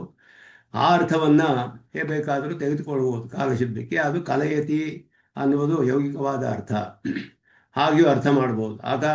ಆಕಾಶ ಪ್ರಾಣಾಧಿಕರಣ ನ್ಯಾಯದಿಂದ, ಪ್ರಾಣಕ್ಕೂ ಹಾಗೆಯೇ ಪ್ರಾಣ ಶಬ್ದವು ಪರಮಾತ್ಮನ ಪರವಾಗಿಯೇ ಅರ್ಥ ಮಾಡಿದ್ರು. ಎಲ್ಲರನ್ನೂ ಎಲ್ಲರ ಪ್ರಾಣನಕ್ಕೂ ಕಾರಣವಾಗಿರುವವನು ಪ್ರಾಣ ಅನ್ನುವ ಅರ್ಥದಿಂದ ಅಲ್ಲಿಯೂ ಹಾಗೆ ಅರ್ಥ ಮಾಡಿದ್ರು. ಆ ರೀತಿಯಾಗಿ ಒಂದು ವಿಧವಾಗಿ ಅರ್ಥ ಮಾಡ್ಬೋದು. ಅಂತರ್ಯಾಮಿ ಪರವಾಗಿ ಅರ್ಥ ಮಾಡ್ಬೋದು. ಸೃಷ್ಟಿ ಸ್ಥಿತಿ ಕಾಲ ವ್ಯಾವೃತ್ತ ಸಂಹರ್ತ ಕಾಲಾಭಿಮಾನಿತ್ವ ವಿಶಿಷ್ಟ ಭಗವತ್ ಸ್ವರೂಪ ಅನುಸಂಧಾನ ಅಸಾಧಾರಣಂ ಧ್ಯೇಯ ವಿಗ್ರಹ ವಿಶೇಷ ನಿಷ್ಠಾಪರತ್ವಂಬ ಸ್ವೀಕರ್ತವ್ಯಂ. ಇಲ್ಲಿ ಹೇಳುವಾಗ ಎಲ್ಲರಿಗಿಂತಲೂ ಸೃಷ್ಟಿ ಸ್ಥಿತಿ ಕಾಲ ವ್ಯಾವೃತ್ತ ಸಂಹರ್ತೃ ಕಾಲಾಭಿಮಾನಿತ್ವ ವಿಶಿಷ್ಟ, ಎಲ್ಲವನ್ನೂ ವ್ಯಾವೃತ್ತಿ ಮಾಡಿದ ಸಂಹಾರ ಮಾಡುವಂತಹ ಕಾಲಾಭಿಮಾನಿ ದೇವತೆ, ಕಾಲಾಭಿಮಾನಿತ್ವ ವಿಶಿಷ್ಟ ಭಗವತ್ ಸ್ವರೂಪ ಅನುಸಂಧಾನ. ಪರಮಾತ್ಮನೇ ಕಾಲಾಭಿಮಾನಿ ರೂಪದಲ್ಲಿ, ಪರಮಾತ್ಮನು ಕಾಲಾಭಿಮಾನಿತ್ವ ಅನ್ನುವ ರೂಪ ವಿಶಿಷ್ಟನಾದ ಪರಮಾತ್ಮನ ರೂಪ ಅಸಾಧಾರಣವಾದ ಅಸಾಧ್ಯೇಯ ವಿಗ್ರಹ ವಿಶೇಷ. ಅದು ಆ ರೀತಿಯೂ ಅವನು ಸಂಹಾರ ಮಾಡುವಾಗ ಯಾವ ರೂಪ ಇರ್ತಾನೆ, ಪರಮಾತ್ಮನ ಸಾಕ್ಷಾತ್ ರೂಪವೇ ಸಂಹಾರ ಮಾಡುವಂತಹ ರೂಪ. ಆ ಸಂಹಾರ ಮಾಡುವ ಕಾರ್ಯ ವಿಶಿಷ್ಟನಾದಂತಹ ಪರಮಾತ್ಮನ ಒಂದು ರೂಪ, ಅದು ಆ ಒಂದು ವಿಗ್ರಹ ವಿಶೇಷವನ್ನು ಕೂಡ ಅರ್ಥ ಮಾಡ್ಬೋದು. ಕಾಲಹ ಅಸ್ಮಿ ಅಂದರೆ ಕಾಲ ಸ್ವರೂಪ ಅವನದು ಹೇಗಿರ್ತಾನೆ, ಅವನು ಕಾಲ ಸಂಹಾರ ಮಾಡುವಾಗ ಆ ಒಂದು ದಿವ್ಯಮಂಗಳ ವಿಗ್ರಹದ ವಿಶೇಷ, ಅದನ್ನು ಧ್ಯಾನ ಮಾಡುವಂತಹದ್ದು. ಆ ರೂಪವನ್ನು ಬೇಕಾದರೆ ಅರ್ಥ ಮಾಡ್ಬೋದು. ಇದೆಲ್ಲ ಕೂಡ ಸಾಧ್ಯ. ಇದರಲ್ಲಿ ದ್ರವ್ಯ ಪರವಾಗಿ ಮಾಡೋಕ್ಕಾಗೋದಿಲ್ಲ, ಕಾಲದ್ರವ್ಯಕ್ಕೆ ನೇರವಾಗಿ. ಆದರೆ ಅಂತರ್ಯಾಮಿಯಾಗಿಯೋ ಅಥವಾ ಯೌಗಿಕವಾದ ಅರ್ಥ ತೆಗೆದುಕೊಂಡು ಅಥವಾ ಸಂಹಾರ ಮಾಡುವ ಅವನ ಸ್ವರೂಪದ ಅವನ ರೂಪದ ಒಂದು ವರ್ಣನೆ ಹಾಗೆಯೇ ಮಾಡಬಹುದು. ಪರಮಾತ್ಮನ ರೂಪವೇ ಸಂಹಾರ ಮಾಡುವ ಕಾಲದಲ್ಲಿ ಇರುವ ಅವನ ರೂಪ, ಹಾಗೆಯೂ ಅರ್ಥ ಮಾಡ್ಬೋದು. ಇದೆಲ್ಲ ಅರ್ಥ ಸಾಧ್ಯತೆ ಇರುವಾಗ ಯೌಗಿಕವಾದ ಅರ್ಥವನ್ನೇ ಸ್ವೀಕಾರ ಮಾಡಿದ್ದಾರೆ ಭಾಷಿಕಾರರು. ಅದನ್ನೇ ಇಲ್ಲಿ ಹೇಳ್ತಾರೆ. ತತ್ರ ತ್ರಿಷು ಅಪಿ ಕಾಲಶಬ್ದಸ್ಯ ಯೌಗಿಕೋ ಅರ್ಥಃ ಪ್ರತೀಯಮಾನಃ. ಈ ಮಿಕ್ಕಿದರಲ್ಲಿಯೂ ಯೌಗಿಕವಾದ ಅರ್ಥವೇ ಕಂಡುಬರುತ್ತೆ. ಆದ್ದರಿಂದ ಮಿಕ್ಕಿದ್ದೆಲ್ಲದರಲ್ಲಿಯೂ ಕೂಡ ಯೌಗಿಕ ಅರ್ಥವೇ ಕಂಡು ಬರ್ತಾ ಇದೆ. ಆದ್ದರಿಂದ ಇಲ್ಲಿ ಕವಿಗೆ ಯೌಗಿಕವಾದ ಅರ್ಥವನ್ನೇ ಎಲ್ಲ ನೇರವಾಗಿ ಅಥವಾ ಇಂಡೈರೆಕ್ಟ್ ಆಗಿ ಉಪಲಕ್ಷಣವಾಗಿಯೂ ಯೌಗಿಕವಾದ ಅರ್ಥವೇ ಅದರಲ್ಲಿಯೂ ಕಂಡುಬರುತ್ತೆ. ಆದ್ದರಿಂದ ಪ್ರಕೃತ ಅಪೇಕ್ಷಿತತ್ವಾತ್ ಅಪರಿತ್ಯಾಜ್ಯ, ಅದರಿಂದ ಯೌಗಿಕ ಅರ್ಥವನ್ನೇ ನೇರವಾಗಿ ಸ್ವೀಕಾರ ಮಾಡಿದ್ದಾರೆ. ಕಲಯತಿ ಇತಿ ಕಾಲಃ ಅಂತ ಹೇಳಿಬಿಟ್ಟು, ಕಾಲಾಂತರ್ಯಾಮಿ ಮೊದಲಾದ ಹೇಳಲಿಲ್ಲ. ಕಾಲಾಂತರ್ಯಾಮಿ ಅಂದರೂ ಅದರಲ್ಲಿಯೂ ಎಲ್ಲರನ್ನೂ ಉಪಸಂಹಾರ ಮಾಡುವುದರಿಂದ ಅದರಿಗೆ ಅವನಿಗೆ ಆ ರೀತಿ ಅರ್ಥ ಮಾಡಬೇಕು. ಅದರಲ್ಲಿಯೂ ಯೌಗಿಕ ಅರ್ಥವನ್ನು ತೆಗೆದುಕೊಂಡೇ ಅರ್ಥ ಮಾಡಬೇಕಾಗುತ್ತೆ. ಆದ್ದರಿಂದ ಯೌಗಿಕವಾದ ಅರ್ಥವನ್ನೇ ತೆಗೆದುಕೊಂಡಿದ್ದಾರೆ. ಸಂಬಂಧಾದ್ಯರ್ಥಾದಪಿ ಗಣನಸ್ಯಾತ್ರ ಸಂಹಾರ ಅನುಗುಣತ್ವಾತ್ ಗಣಯತಿ. ಕೇವಲ ಸಂಬಂಧ ಅರ್ಥದಿಂದ ಹೇಳೋದು ಬಿಟ್ಟು ಕಾಲಃ ಅಸ್ಮಿ ಅಂದರೆ ಅವರ ಸಂಹಾರಕ್ಕೆ ಸಂಬಂಧಿಸಿದವನು ಆ ಅರ್ಥವನ್ನೆಲ್ಲ ಬಿಟ್ಟು ಸಂಹಾರಕ್ಕೆ ಅನುಗುಣವಾದ ಗಣನೆ ಅನ್ನುವ ಅರ್ಥವನ್ನು ಕಾಲಕ್ಕೆ ತೆಗೆದುಕೊಂಡಿದ್ದಾರೆ. ಪ್ರಕೃತಿ ವಿಶೇಷ ಪ್ರತ್ಯಯ ಸರ್ವೇಷಾಂ ಸರ್ವೇಷಾಂ ಸರ್ವೇಷಾಂ ಅಂತ ಹೇಳಿ ಎಲ್ಲರೂ ಕೂಡ ಇಲ್ಲಿ ಹೇಳಿರುವ ಸರ್ವೇಷಾಂ ಧಾರ್ತರಾಷ್ಟ್ರ ಪ್ರಮುಖಾನಾಂ ರಾಜಲೋಕಾನಾಂ ಆಯುರವಸಾನಂ ಗಣಯನ್ ಅಂತ ಅರ್ಥ ಮಾಡಬಹುದು. ಲೋಕಶಬ್ದಸ್ಯ ರಾಜಲೋಕಶಬ್ದೇನ ವ್ಯಾಖ್ಯಾನಂ ಪೂರ್ವವತ್, ಹಿಂದೆಯೂ ಹೇಳಲ್ಪಟ್ಟಿತು. ಲೋಕ ಅಂದರೆ ರಾಜರುಗಳು, ಅವರಿಗೆ ಸೇರಿದವರು ಅಂತ ಅರ್ಥ. ಪ್ರವೃದ್ಧ ಇವ ಇತಿ ರೂಪಮಹತ್ವಂ ವಿವಕ್ಷಿತಂ ಘೋರ ರೂಪೇಣ ಪ್ರವೃದ್ಧ. ಲೋಕಕ್ಷಯಕೃತ್ ಪ್ರವೃದ್ಧ, ಘೋರ ರೂಪದಿಂದ ವರ್ಧಿಸಿದ್ದೇನೆ, ಅಭಿವೃದ್ಧಿಯಾಗಿದ್ದೇನೆ ಅಂತ. ಯದ್ವಾ ಗ್ರಸನೋನ್ಮುಖ ಅವಸ್ಥಃ ಇತಿ ಭಾವ, ಎಲ್ಲರನ್ನೂ ನುಂಗುವುದಕ್ಕೆ ಇರುವಂತಹ ಅವನ ರೂಪವು ಹೇಳಲ್ಪಡುತ್ತೆ. ಸಮಾಹರ್ತುಮಿತಿ ಪದೇನ ಸಮುದಾಯಕರಣಾಧಿಕಂ ನ ವಿವಕ್ಷಿತಂ. ಸಮಾಹರ್ತುಂ ಅಂತ ಹೇಳಿದ್ರೆ ಎಲ್ಲವನ್ನೂ ಸೇರಿಸೋದು ಅಂತ ಒಂದು ಅರ್ಥವಿದೆ. ಸಮಾಹರಣ ಅಂತ ಹೇಳಿದ್ರೆ ಎಲ್ಲ ಸೇರಿಸೋದು ಅಂತ. ಸಮುದಾಯಕರಣಂ ಆ ಅರ್ಥವಲ್ಲ, ಈ ಅಸಂಗತವಾದ್ದರಿಂದ ಪ್ರಸ್ತುತ ಅಸಂಗತತ್ವ. ನಾಪಿ ಸಂಹರಣ ಮಾತ್ರ, ಕೇವಲ ಸಂಹಾರ ಅನ್ನುವುದು ಅರ್ಥವಲ್ಲ. ಯಾಕೆಂದರೆ ಲೋಕಕ್ಷಯಕೃತಿ ಇತ್ಯನೇನ ಪುನರುಕ್ತಿ ಪ್ರಸಂಗಾತ್. ಲೋಕಕ್ಷಯಕೃತಿ ಅಂದರೆ ಸಂಹಾರ ಮಾಡುವವನು ಅನ್ನೋ ಅರ್ಥ ಅಲ್ಲಿಯೇ ಬಂದುಬಿಡ್ತು. ಆದ್ದರಿಂದ ಲೋಕಾನ್ ಸಮಾಹರ್ತುಂ ಅನ್ನೋ ಶಬ್ದಕ್ಕೆ ಅದಕ್ಕಿಂತ ಬೇರೆಯಾದ ಒಂದು ಅರ್ಥ ಹೇಳಬೇಕು.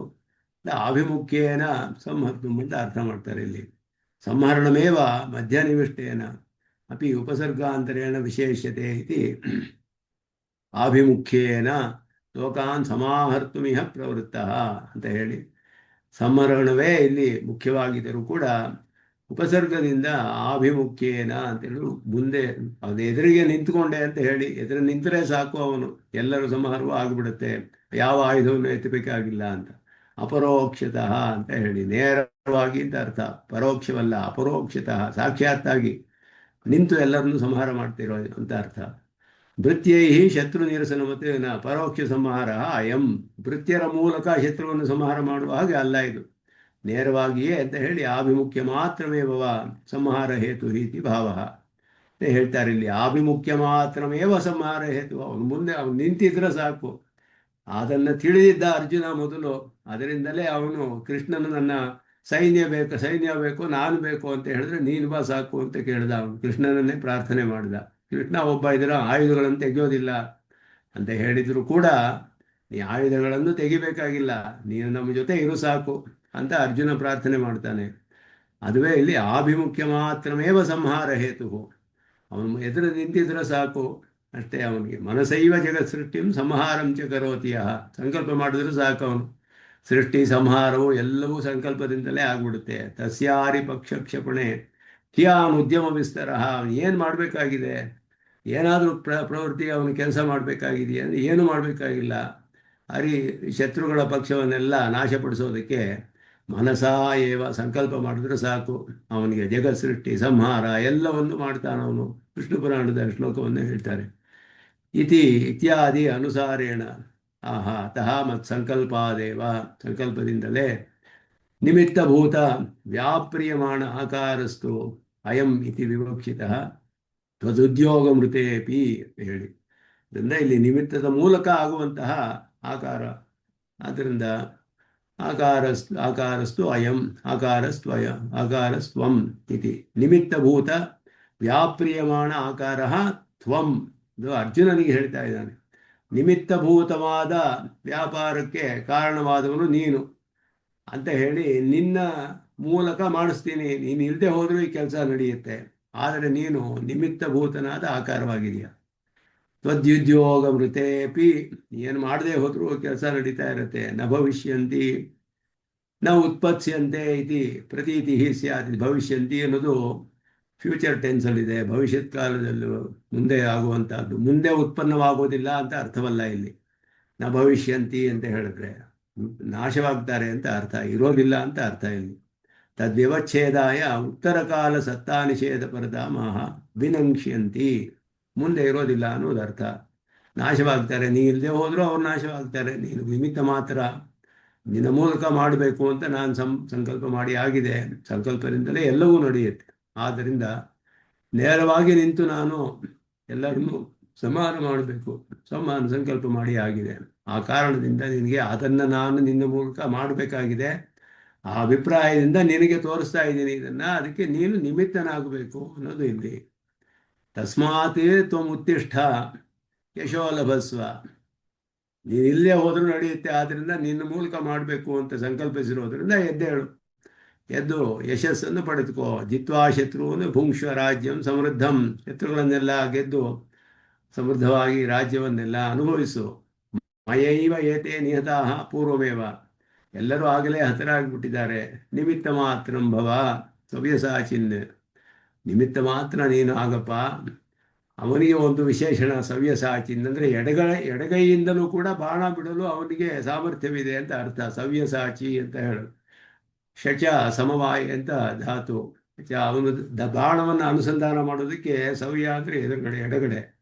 ಸವ್ಯಂ ಪಾದಂ ಪ್ರಸಾರ್ಯ ಅಂತ ಹೇಳ್ತೀವಲ್ಲ, ಹಾಗೆ ಎಡಗಾಲು. ಸವ್ಯಂ ಅಂದರೆ ಎಡಗೈಯಿಂದಲೂ ಕೂಡ ಬಾಣವನ್ನು ಹೂಡಿ ಅವನು ಯುದ್ಧ ಮಾಡೋದಕ್ಕೆ ಸಾಮರ್ಥ್ಯವುಳ್ಳವನು ಸವ್ಯಸಾಚಿ ಅಂತ ಹೇಳಲ್ಪಡ್ತಾನೆ. ತಸ್ಮಾತ್ವಂ ತಾನ್ ಪ್ರತಿ ಯುದ್ಧಾಯ ಉತ್ತಿಷ್ಠ. ಅವನು ಯುದ್ಧ ಮಾಡೋದಕ್ಕೆ ಸಿದ್ಧನಾಗು. ತಾನ್ ಶತ್ರುನ್ ಜಿತ್ವಾ ಯಶೋ ಲಭಸ್ವ. ನಿನಗೆ ಜಯ ಅನ್ನೋದು ಖಂಡಿತ. ಯಾಕೆಂದರೆ ಅವ್ರನ್ನೆಲ್ಲ ಸಂಹಾರ ಮಾಡೋಕ್ಕೆ ಆಗಲೇ ನಾನು ಸಂಕಲ್ಪ ಮಾಡಿ ಆಗಿದೆ. ಧರ್ಮಂ ರಾಜ್ಯಂ ಚ ಸಮೃದ್ಧಂ ಭುಂಕ್ಷ್ವ. ಧರ್ಮಯುಕ್ತವಾದ ರಾಜ್ಯವನ್ನು, ಧರ್ಮವನ್ನು ಪಡೆದುಕೊಳ್ತೀಯ. ಯಶಸ್ಸು ಅದರಿಂದ ಬರುತ್ತೆ, ನಿನಗೆ ರಾಜ್ಯವೂ ಸಿಗುತ್ತೆ, ಅದನ್ನೆಲ್ಲ ಅನುಭವಿಸ್ಬೋದು. ಮಯೈವೇತೆ ಕೃತಾಪರಾಧ ಪೂರ್ವಮೇವ ನಿಹತಃ. ಕಾರಣವೇನು? ಅವರನ್ನೆಲ್ಲ ಹನನ ಮಾಡುವುದಕ್ಕೆ ಮೊದಲೇ ಅಂದರೆ ಇವರೆಲ್ಲ ಅಪರಾಧ ಮಾಡಿರುವವರು. ಆದ್ದರಿಂದ ಹನನೆ ವಿನಿಯುಕ್ತ,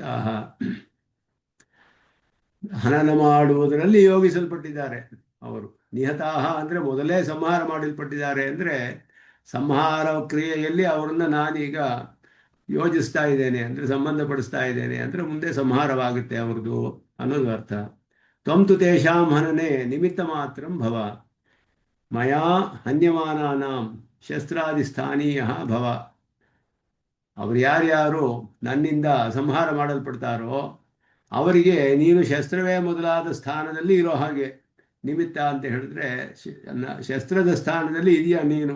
ನಾನು ನಿನ್ನ ಮೂಲಕ ಅವರನ್ನು ಹನನ ಮಾಡಬೇಕು ಅಂತ ನೀನು ಶಸ್ತ್ರ ಮೊದಲಾದ ಸ್ಥಾನದಲ್ಲಿ ಇದೆಯಾ. ಸವ್ಯಸಾಚಿನ್ ಶಚ ಸಮವಾಯೇ ಸವ್ಯೇನ ಶರ ಸಚನಶೀಲ. ಸವ್ಯಸಾಚಿ ಶರವನ್ನು ಸಂಧಾನ ಮಾಡುವುದು ಅಂತ ಬಾಣ ಬಿಲ್ಲಿನಲ್ಲಿ. ಅದನ್ನು ಮಾಡಲು ಯಾರಿಗೆ ಸಾಮರ್ಥ್ಯವಿದೆಯೋ ಅವನಿಗೆ ಎಡಗೈಯಿಂದಲೂ ಮಾಡುವಂತಹವನು. ಸವ್ಯೇನಾಪಿ ಕರೇಣ ಶರ ಸಮವಾಯಕರ. ಎಡಗೈಯಿಂದಲೂ ಆ ಬಾಣವನ್ನು ಅನುಸಂಧಾನ ಮಾಡೋಕ್ಕೆ ಬಿಲ್ಲಿನಲ್ಲಿ ಸಂಧಾನ ಮಾಡಿ ಪ್ರಯೋಗ ಮಾಡುವಂತಹ ಸಾಮರ್ಥ್ಯ. ಅಂದರೆ ಕರದ್ವಯೇನ ಯೋದ್ಧುಂ ಸಮರ್ಥ. ಎರಡು ಕೈಯಿಂದಲೂ ನೀನು ಯುದ್ಧ ಮಾಡೋಕ್ಕೆ ಸಮರ್ಥನಾಗಿದೆಯಾ, ಎದ್ದು ಯುದ್ಧವನ್ನು ಮಾಡು ಅಂತ ಅವನನ್ನು ಪ್ರೋತ್ಸಾಹ ಮಾಡ್ತಾ ಇದ್ದಾನೆ. ಯದಿ ಮಧ್ಯೋಗ ಮೃತೇಪಿ ಧಾರ್ತರಾಷ್ಟ್ರಾದಯ ನ ಭವಿಷ್ಯಂತಿ ತರ್ಹಿ ಕಿಮರ್ಥಂ ಮಾಮುದ್ಯೋಜಯಸಿ ಇತ್ಯತ್ರ ಉತ್ತರಂ. ಹಿಂದೆ ಹೇಳ್ದ ಋತೇಪಿತ್ವ ನ ಭವಿಷ್ಯಂತಿ ಸರ್ವೇ ಅಂತ ಹೇಳಿಬಿಟ್ನಲ್ಲ ಹಿಂದಿನ ಶ್ಲೋಕದಲ್ಲಿ. ಋತೇಪಿತ್ವ ನ ಭವಿಷ್ಯಂತಿ ಸರ್ವೇ ಏವ ಸ್ಥಿತಾಹ ಅಂತ ಹೇಳಿದ್ರೆ, ನಾನು ಇಲ್ಲದೆ ಹೋದ್ರು ನಡಿಬೇಕಾದ್ರೆ ನನ್ನನ್ನು ಯಾಕೆ ಯುದ್ಧ ಮಾಡು ಅಂತ ಕೇಳ್ತಾ ಇದೆಯಾ ಅನ್ನುವ ಪ್ರಶ್ನೆ ಅವನಿಗೆ ಬರುತ್ತೆ ಮನಸ್ಸಿನಲ್ಲಿ. ತಸ್ಮಾತ್ವಮಿತಿ ಶ್ಲೋಕ. ಅದಕ್ಕೆ ಉತ್ತರವನ್ನು ಇಲ್ಲಿ ಕೊಡ್ತಿದ್ದಾನೆ ಅಂತ ಹೇಳಿ.